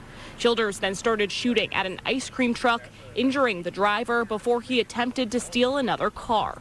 That car was driven by an off-duty Metro police officer. Childers got out of the car and ran until he was tracked down by Columbia police. Both Stacy and John died. Breaking news regarding the Boulder, Colorado attack on that peaceful pro-Israeli demonstration over the weekend for the release of the hostages held by Hamas. A federal judge has blocked deportation of 45-year-old Mohammed Suleiman's family, including his 41-year-old wife, their 18-year-old daughter, then their 2 minor sons and 2 minor daughters. All are Egyptian citizens and came to the U.S. in 2022, but overstayed their visas. They have a hearing on their potential removal in a week from Friday. Tennessee 2nd District Congressman Tim Burchett on WTN's Matt Murphy show today explains why he thinks that massive Trump tax and border and defense bill is a step in the right direction, despite the Congressional Budget Office saying it adds nearly $2.5 trillion to the national debt. You got a train coming down the tracks at you, and it needs to be going the other direction. It has got to eventually slow down and stop at some point before it can go the other direction. Burchett says the national debt was increased by $1 trillion every 100 days under the Biden administration. This, he says, slows it down to every 6 years, which he says stinks, but at least it's not every 100 days. That's the latest news. Traffic and weather next. I'm Ken Weaver, WTN News.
Glencliff got a crash reported 40 eastbound. This is going to be at Spence Lane. Police there. Also, police say we've got one Old Hickory Boulevard just west of Nolensville Pike.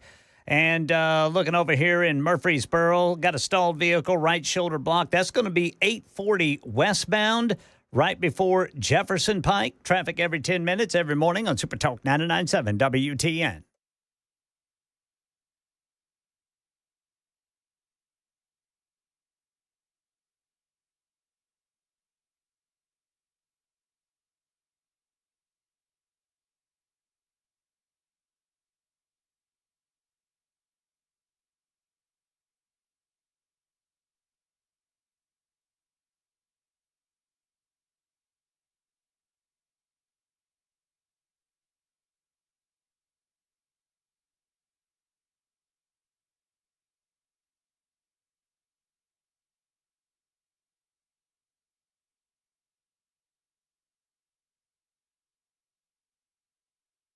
Super Talk 99.7 WTN. An update for you. Well, a couple of updates. It's 9 minutes after 6 o'clock. Thank you for being out there. Stephen, I'm getting to you in seconds. You just hang in there. You've held for a long time. Cameron Smith is with us for the rest of the show. Ken Weaver's back in News Closet B. Chris Webber's controlling the experience. Ken Weaver is being, I don't think, accused of sounding like Arlo Guthrie in Alice's Restaurant, but someone is suggesting that's the case, and I got to tell you, I don't hear it. I don't hear it. And I know Alice's Restaurant very well. I'm sitting here on the bench. I'm sitting here on the Group W bench with all the father rapers and mother stabbers. Yeah, I don't a little bit of Barney Fife in that impression. I mean, well, listen to Alice's Restaurant. Maybe. I got the 8x10 color glossy photographs with the arrows and the circles and the paragraphs on the back of each one explaining what each one was. You remember Alice? This is a song about Alice's Restaurant. Mm-hmm. Yeah, no, my favorite line it is he talks about Alice at the beginning of the song. He goes off for 12 minutes on completely unrelated crap. Yeah. And then he says, and there shows up Alice. Remember Alice? You can get anything you want at Alice's Restaurant. Except in Alice. Yeah. I can't listen to that song. It's like, come on, man. It's like 12 Days Get of to the Christmas. point. I can't listen to that song either. He was wanted for littering and causing a public disturbance. I love that song and used to play it every Thanksgiving, like on your the last show that you do before. Because for some reason it's considered a Thanksgiving staple because the experience happened during Thanksgiving. Yeah, it is. It's like 18 minutes long. It's insane. Anyway, speaking of insane, Ninkapoops in the news. It's Cameron, do you got it pulled up over there? Who's the big winner? It's between you and Weaver. Yeah, I think it's got to be Ken. It's got to be Ken. Ken Weaver, your decision to gravitate toward naked stories. Yeah. Wins again. Congratulations. It's a winning formula, boys. I invite you to adopt it. Although I will say this, Rebecca has she has pulled up an interesting aspect to the Cameron Smith story that he told about the individual that is suing for $50,000 because that's a good one. He couldn't go down the slide because he was so big. And Rebecca said, my phone heard your nincompoop story. This is what was in my face once I unlocked it. There should be a weight and girth limit. And it reports to be the same story. And if this is the dude, I'm looking at the picture. If this is the guy, there is no way he's 334 pounds. That guy is 380 pounds if he's an ounce. Yeah. He is a big fella. And he wants his $50,000. And I hope he uses it on more Big Macs because he's probably going to decrease the surplus population in that regard if he continues to eat them. I do not understand why large people think that they deserve some level of exception in normal environments. You and I were talking during the break. When I was at my biggest, I weighed about 285 pounds. I mean, I was a hefty chunk of meat. And I was constantly self-aware and self-conscious, being in situations where my weight might inconvenience other people. because I knew why I was that. I mean, I knew where I was, and I knew why I was. You know, right? I was not exercising enough, and I was eating too much. I mean, that's the bottom line. I don't know. Stephen is next on the road. Hey, Stephen, how are you? Hey, Brother Matt. Hey, pretty good, sir. How are you today? I'm good. I got a little tickle in my throat, Stephen, but other than that, I'm well. Thank you. Yeah, that was an awesome Barney Fife voiceover there. Whatever that was you were talking about, that cafe thing or whatever. That dude, you sound just like Barney Fife. I can sound like Barney Fife when I want. Ange! Men, here at The Rock, we have 2 rules. Number 1, obey all rules. Number 2, do not write on the walls, as it is very difficult to get writing off the walls. That's it. That's tough, man. That's a good one. Thank you, Stephen. Yeah. Yeah, I don't know. Maybe the government could put in the bill some liposuction for the obesities. Help them out. Anybody who's over such and such pounds, here, the government will pay for you a surgery to suck some of that fat out and give you a second chance. I mean, that's just an idea. Well, they're paying for everything else. Why not? Why stop? Yeah. That's exactly it. Like, so Cameron, I don't know. Let me ask this first before I kind of talk about this. But like, who can see what the plan of what we're going to be spending? Is it only the House and only the Senate right now, or is there a list of everything that anybody can see? What do you mean? I got to understand that. So, like the big beautiful bill, everybody's calling it Trump's big beautiful bill, but obviously it's not just Trump, because Trump is doing a lot of the cuts, right? He's the border. That's what everybody wanted. That's spending, but the taxes, the taxes on tips, things like this, and the Doge cutting from Doge. Now with Elon, I can understand. I'm kind of trying to figure out, because Elon wanted more Doge cuts, and a lot of them didn't get in there. Maybe because there's too much stuff. But why are the Republicans so it's basically the Republicans in the House are overspending, according to the Republicans in the Senate. So what they're doing, and I don't want to interrupt your train of thought, but what they're doing, Stephen, is Republicans are cutting into the rate of overspending, but they're still grossly overspending. Yeah. So they're not overspending at quite the pace that like Joe Biden did or the Democrats, but they're still overspending to the tune of like $1 trillion a year. So let me explain this in a little bit. I'll provide a little more context. This is stuff that's already been enacted, and they're using a process called reconciliation, which means you can't make a lot of substantive changes. You're just basically plussing up and minusing different levels of stuff to avoid having a filibuster in the Senate. That means that they have to get 60 votes to advance the legislation. Well, they don't have 60 votes, so they want to get these tax cuts through. Well, the problem is this bill does have the Trump tax cuts extended. The bad part is it has other spending plussed up. Some is down, some is up, but you got a net of, I want to say it's 300 and something billion. And this is not a full appropriations bill. This is a reconciliation bill. And then we're going to do this whole process over again with all the spending. Right. So that's what I'm wondering. How do we know what particular amount of money is going to be spent for each particular item inside that bill? Like, so we can see what these Republicans said. I think you can go read it. I mean, you can go read the bill. Or what Elon Musk.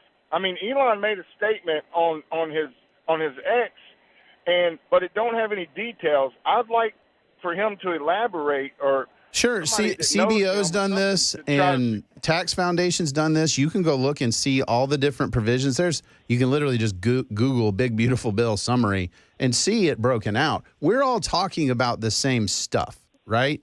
There's nobody here that's not. We're talking the same facts. The difference is the Trump administration, I'll say Donald Trump, Mike Johnson, the people that like this thing are saying, well, the impact of continuing these tax cuts will be so dynamic that it will, erase any deficit impact. The problem with that logic is by their own estimates, when they first enacted these, the reason we're having to do this again and they expired was because they added a lot to the deficit. Because if you cut taxes, you've also got to cut spending or it'll add a lot to the deficit. I got you.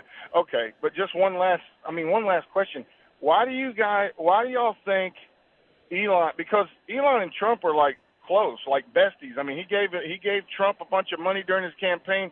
Trump gave him the Doge committee, and everything has been really good. And then all of a sudden this bill comes out, and Elon pretty much is he trying to start his own like a Musk train for the next election, or is it just what are the details on why he is reacting the way he is over this bill? That's what I'm trying to find out. One of the guys involved is a politician, and the other guy involved is not. He's a businessman. Yeah. I mean, and there are people listening to me right now that are mad that I just called Donald Trump a politician, but it is a fact. Yes. Oh yeah, he's been in it. He's ran this country before. He knows. Donald Trump has faced the reality of, and like many presidents before him, and like many other people in the halls of Congress would suggest, is that realistically you can only get what you can get before you lose it all. And Donald Trump has decided that Stephen, thank you for the call. I think we lost you there. Half of something is better than all of nothing.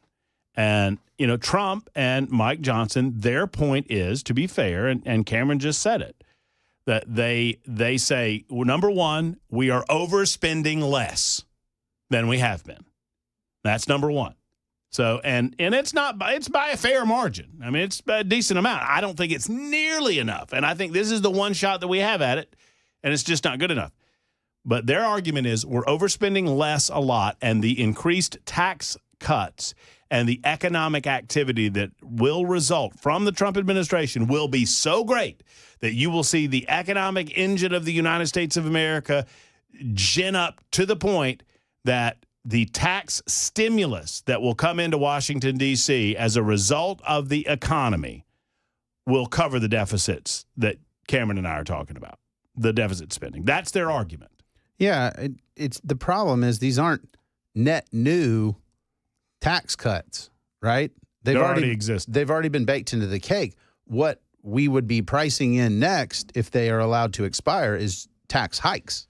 Well, and they would say that you're not accounting for the economic doldrums of the Biden administration, sure, and the overall impact of the Inflation Reduction Act that did not do what it was stated to do. And that we're just, and I'm not saying that it's true or false. I'm saying their argument is we're just seeing the benefit of the Trump economy starting to grow, and that benefit is going to cut into the deficits. And Trump got a mandate to keep taxes low, cut taxes, sure he did. Cut government. What Trump has done is said, well, I'd like to extend these taxes. I want to play with these tariff things. And we're kind of not really going to cut government. And look, I think on most fronts, Donald Trump is, promises made, promises kept. Immigration, energy production here at home, sure, getting that back going again, keeping us out of foreign entanglements and doing our dead level best to end foreign entanglements. That's good. That's fine. On the spending less money front, not so good. And it's not so good because he's not a dictator, and you have to depend on the bozos in Congress. You and I are on a different page on this because I don't think he cares. Like, I don't think he's sitting there saying, I'm going to veto this if you don't get this under control. He's saying, hey, whatever. I have other priorities. I don't think this is and I'm saying he's been consistent about that. He's not really wanting to play this game. But like Stephen said, he did give a huge platform to Elon Musk to focus on this as a priority. Yes, and then Congress tanked. You are correct in that. So I think that was the the back and forth, is that I don't think – I agree with you that I don't think that it is the first thing in Donald Trump's field of vision. I mean, he wants to get the engine of the economy rolling. He wants to do other things. Right. The spending in Congress, but he did at least give that to Elon Musk and say, platform this up and roll. And this is what's See what you can do. This is what's so embarrassing is the Doge cuts, as the liberal media has said, are a drop in the bucket. We can't do those. We can't codify those. Forget. We need to kill the whole agencies. You can't do single-digit billions. Come on. I mean, and forget about the left. I mean, the left is complaining about how dare you cut transgender drama in Argentina or wherever it is. Among mice. I mean, how dare you? That's an essential part of government. 23 after the hour, Super Talk 99.7 WTN.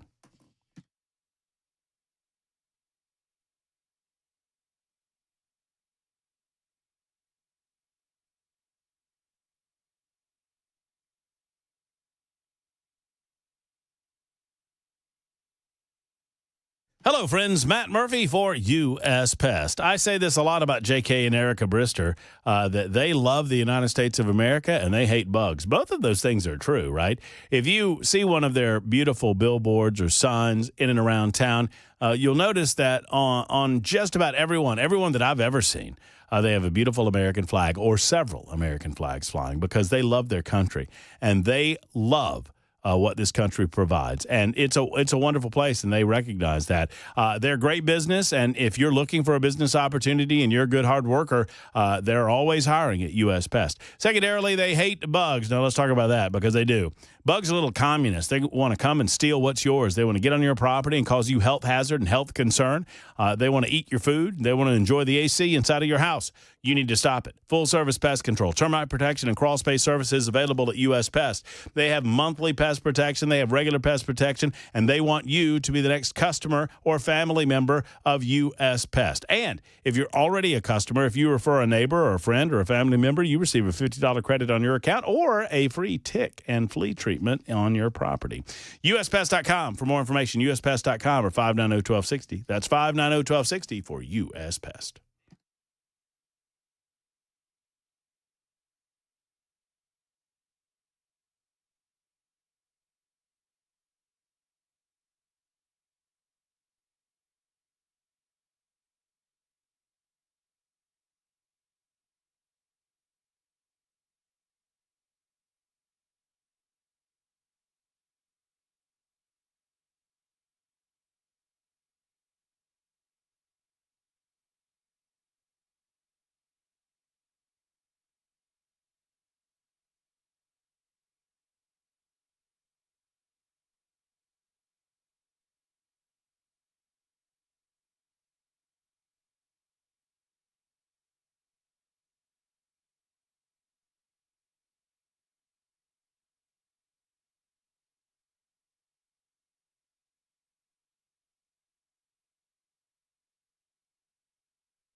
If you've got BCBS, Aetna, Cigna, United Healthcare, or Medicare, or if you've got TRICARE for the military, then you don't have to worry because Sleep Apnea and the Sleep Apnea and TMJ Solution Center, they're in network with these programs. Friends, if you have insurance in the state of Tennessee, odds are your insurance covers the Sleep Apnea and TMJ Solution offering. It's an FDA-approved oral device. It goes into your mouth. It's like a mouth guard in football, or some would call it a retainer. Bottom line is this: you don't notice it after a night or two. I certainly didn't, and it helps you sleep better. You know what you do notice? That you're getting a restful night's sleep. That you're not waking up in fits and starts over the course of the night. That you don't have to worry about a CPAP machine with the wires and the hose and all of that nonsense. Call Dr. Brian McLaughlin today and let his team schedule an appointment for you and see if an FDA-approved oral device is right for you at the Tennessee Sleep Apnea and TMJ Solution Center. They simply are the best when it comes to helping people sleep better tonight, at night, and they can help you. Plus, no more snoring, no more sleep apnea. That's what it's all about at the Sleep Apnea and TMJ Solution Center. TennesseeSleep.com, TennesseeSleep.com. Give them a call today.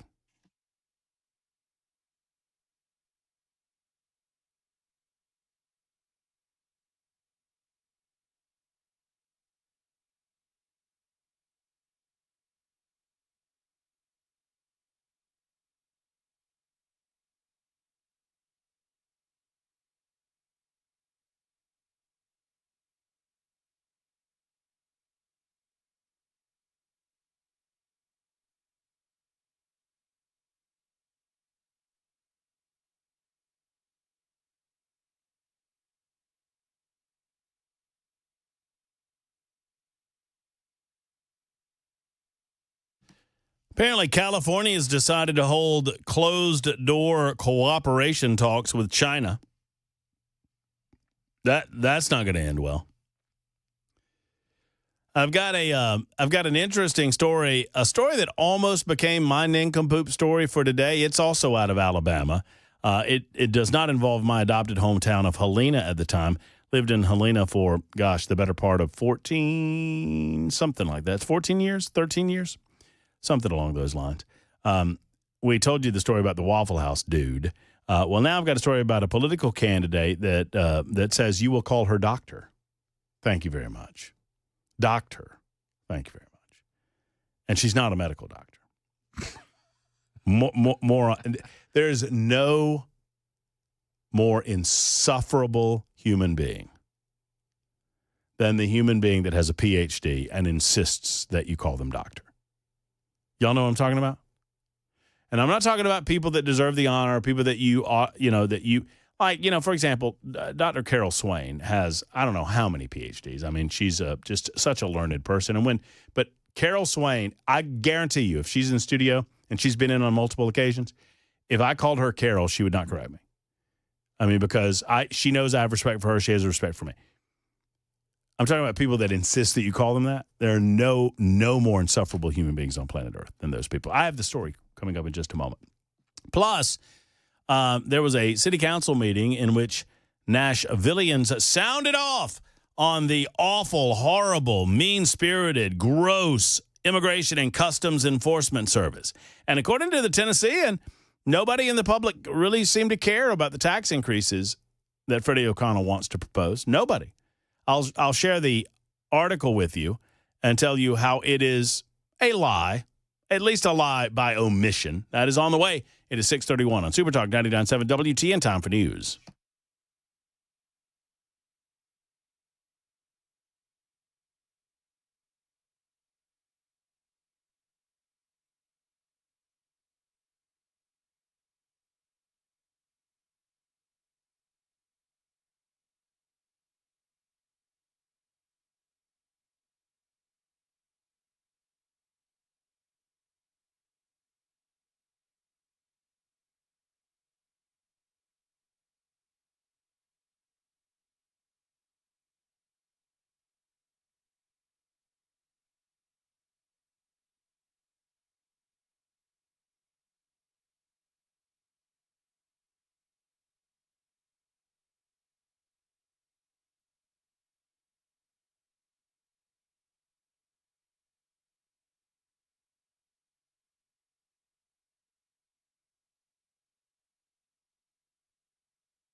Genesis Diamonds is taking financing rates that you will be charged when you finance a diamond at Genesis to a new level. And I want to tell you what those levels are going to be. I don't want to shock you or anything, but here's the deal. Ready? 0. That's right. For the 5 years, over the course of 5 years, if you go to Genesis Diamonds, right, and you pick out a handcrafted Takori ring or a beautiful necklace or a pendant or any other item, the absolute 100% home run gift of a lifetime at Genesis Diamonds, you divide that by 60, that's 5 years, and that is your monthly payment, the cost of the item. You pay nothing in interest, and that includes sales tax, right?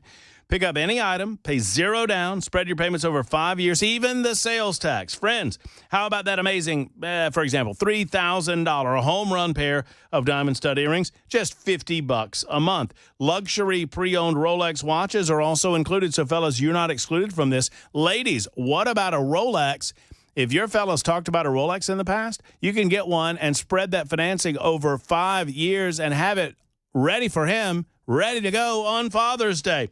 Do not miss this amazing offer. 0.0 interest for 5 years on approved credit. It's just the smartest way to get things done. This is on all natural and lab-grown diamonds as well. Genesis Diamonds, Green Hills, and Cool Springs. Till Matt Murphy sent you.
Super Talk 99.7 WTN. Man, we're blazing through a Wednesday edition. Cameron is with us as usual. As per usual, you can read Cameron over at the Tennessean with regularity. What's the latest there, Cameron? Actually, it's interesting because sometimes I don't even know. You don't know. Oh, I do know. You do know. This one is the Congress, what would you say you do here? It's the parallel of the Bobs from Office Space. 100%. And it's just like, guys, you've enacted since January 3 laws and 11 regulatory disapprovals. Congratulations. Doing nothing. Nothing. A lot of nothing. Right. And so I I had a lot of fun with that one. That one's exciting. Did you hear that Karine Jean-Pierre is leaving the Democrat Party? I saw that. I was wondering what that was all about.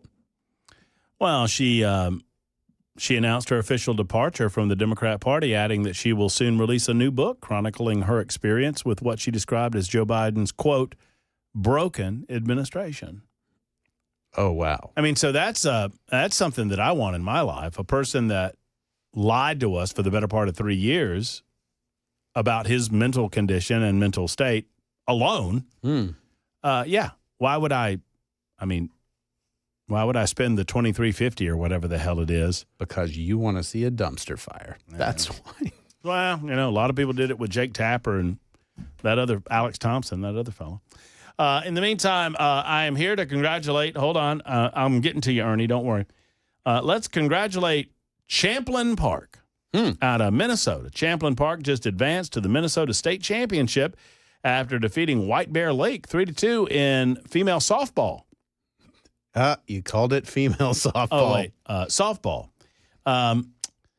They did so largely with the performance of Marissa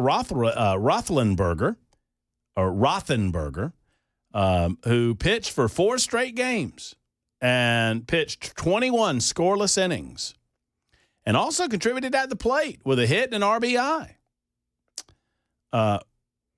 Rothenberger is a man, is a boy, is a fella, has a penis, and the ruination of female sports continues.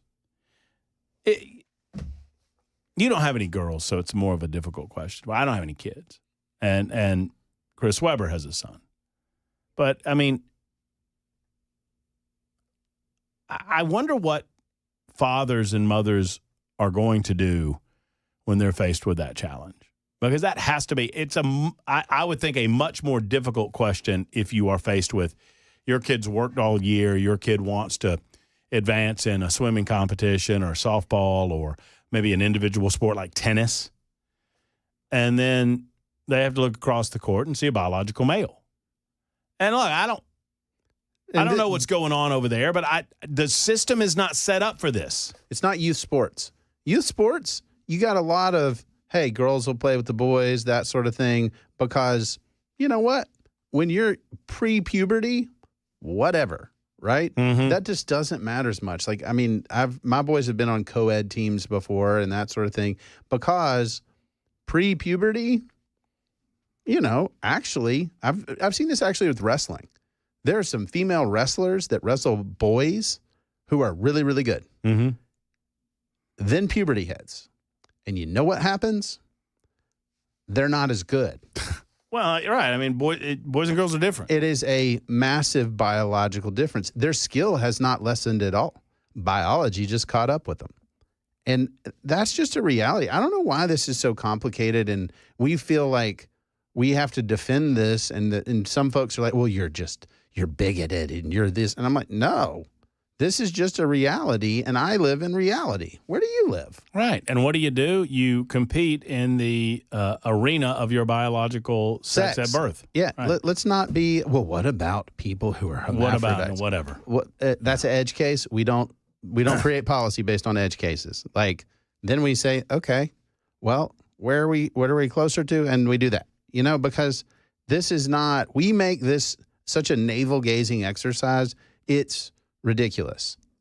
When are we going to talk Tic Tac? Oh, we need to talk Tic Tac. Let's do it right after Ernie. All right. He's been holding. Ernie, thank you for your patience. It's good. Can you hear me, Matt? Oh, Ernie, you sound great. Hey, you going to sell me that property out in Cottontown yet, or what? I'm we doing holding that? on to it. Oh, you holding on? Okay. All right, you're just holding out on me. There's a time in our lives that we have to trust somebody. I'm blind in my left eye right now from a cataract surgery that went haywire at VA, but my right one's good. But in 2 weeks, they're going to redo the left one. I don't have a lens in it now, but I trust those people. Sometimes you have to trust people, and I choose to trust them. And Donald Trump's in the driver's seat.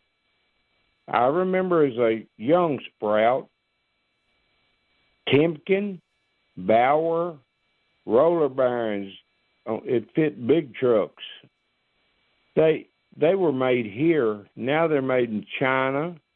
And could it be that Donald Trump has figured out down the road we're going to be selling parts, manufacturing, not selling, but manufacturing parts like bearings instead of cutting grass and running weed eaters, and instead of paying $12, $14 an hour, they'll pay $28 to $32 an hour, and there's when your level comes up to take care of our deficit.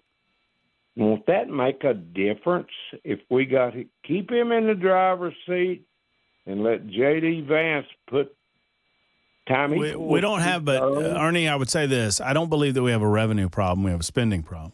Yes. I understand that, but you got to give and take a little. It's kind of like buying a nice used car. He's got to deal with a whole lot. He's a wheeler dealer. In other words, I don't think he could get up there and say it's this way like Elon Musk could. I know Elon, he's a very brilliant man, but I don't think he can deal with people like Donald Trump can. I trust Donald Trump. Well, I trust Donald Trump too. I don't believe that Donald Trump is laser focused on balancing the budget. I think he believes that if he gets that economic engine red hot like you talk about, that will solve a lot of this issue. And my point as a budget hawk, and I think Cameron's point is that it will not. And we have to depend. And nobody's blaming. And Ernie, trust me, nobody's blaming, or at least I'm not blaming Donald Trump on that. I blame the Congress. Congress has a primary blame. Well, I'm blaming the political class over time and a bunch of presidents who got us to this point. Sure. So, yeah, it's not. I mean, I respect the fact that he at least platformed people who care about it enough that we're talking about it to the extent that we're talking about it. Yeah, but this whole we're bending the curve. Have you looked at the curve? It goes one way up. Y'all aren't flattening anything. Well, and, to use the analogy that Tim Burchett tried to use on us, and I don't think Burchett is a bad guy either, but he's talking about, the train's barreling down the tracks and you got to slow the train down and stop the train before you can turn the train around. Okay, that's fine, but you get to decide how fast that happens. I mean, if you wanted to, if I'm conductor of the train, if I wanted to, I slam on brakes. You've seen right. and with the knowledge that there are people that are going to fall down. Mm-hmm. There are people who are probably going to get hurt on the train, but I can still stop it. Yes. So I don't think any of us would suggest that we stop to the point that people get hurt or die. But I would say, to complete the analogy, that Cameron and I believe that they're not stopping it nearly fast enough. No, and they're not. I mean, and they're not even trying. No, they're not trying. That's the part for me that's they're not trying, and then Trump's asking them to why don't we just get rid of the debt ceiling? Let's not talk about it anymore. Let's just move on. I do think that is his point, is that I think Trump would prefer them to spend less. I think Trump would prefer them to balance the budget. But Trump doesn't want the concept of debt ceiling talks and having to raise the debt ceiling on his watch for the next 3 years. He doesn't want to have to deal with it. Which, I mean, this is smart from I'm a politician that has a couple more years left. And priorities. And things I want to do. Right. And I'm not going to balance the federal budget in 3 years. So I can't accomplish that. I can accomplish other things. I don't want to do that and be hamstrung. And Trump is very goal-oriented, and if he's not going to get credit for balancing that budget, if it's not going to happen anyway on his watch, then set that aside. Let's get credit for these things that he feels like he can do under his watch and leave the rest of it with the next guy. Now, you were saying that there were certain things that Donald Trump is doing that perhaps he isn't supposed to be doing with regard to TikTok? Yeah. I actually looked this up. Because remember, we did this TikTok ban thing that was okay. It got passed. Yes, it did. It was passed into law. And it's this: if a foreign adversary controls an app, then nope, you can't have it. You got to divest. You can't be here. So TikTok is not allowed in the United States of America. Right. It's done. It's toast. Mm-hmm. However, the law had that in the text that the president could, and here's what it says, grant a one-time extension of not more than 90 days with respect to the date that the law applies. And there were some other conditions on it. All right. One time, he did that. And he did that. Now, good for him. And then he did it again. And so my question is, like, guys. Wait. Yeah. You said one time. One time. That's what the law says. Well, but Trump did it twice. He did. And that's not a thing. Well, that's not one time then. That's two times. Two times. And so my point is, guys, at what point are we just saying, like, hey, you're just like the other politicians? You know, your problem is you just hate Trump. Bro, I don't like him not following the law. Yeah, so that's wait, true. The law specifically gives the president the authority to give a 90-day moratorium on once. And he's doing it twice? Yeah, he's like, well, here's another 90 days.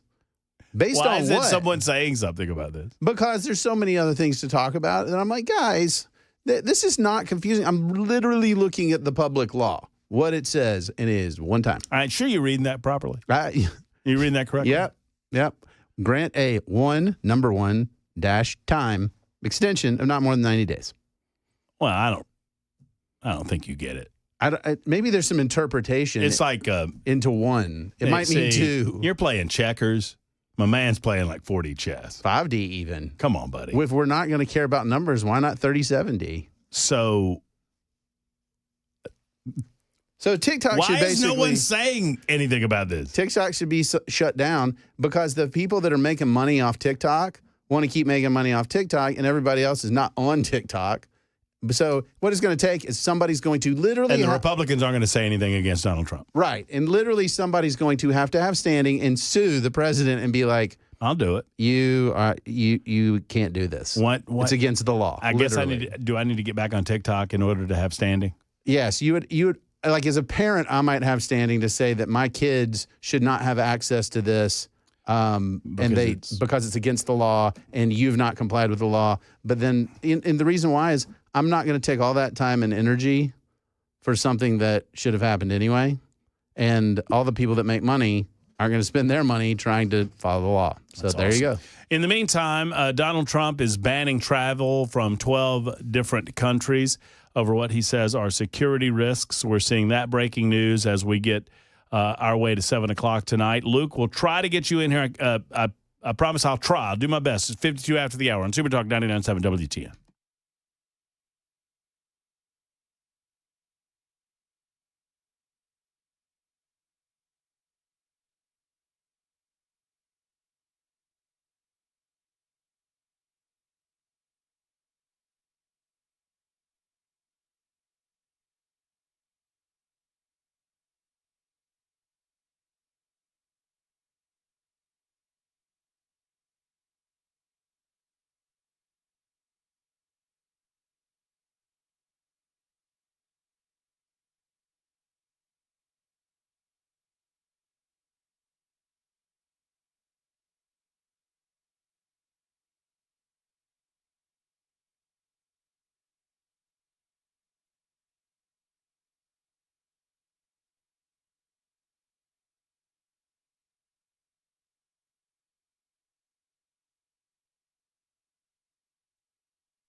All right, as promised, Luke, it's only about a minute or so, but it is yours, buddy. Thank you for holding. Take it away. Hey, Matt, thanks for taking my call. It was great meeting you at the Glock Store as well. I was there with my son. I just wanted to call in.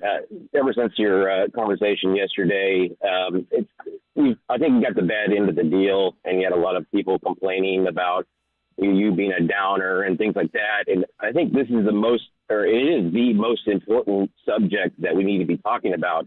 Do we need to talk about it every day? No, because people will become numb to it. But it is the most important thing that we need to talk about so people understand it, because our government isn't going to bail us out. And I think that a lot of people put the faith in government that everything's going to be fine, even if we do default. And that's not true. I mean, look at East Tennessee, North Carolina. Look at Hawaii. Those are still in ruin. And hey, Luke, 100%. I'm sorry that I'm out of time. I tried to give it to you. Thank you to Cameron. Thank you to Tim Burchett. We'll be back tomorrow. Until then, hug your loved ones. So long.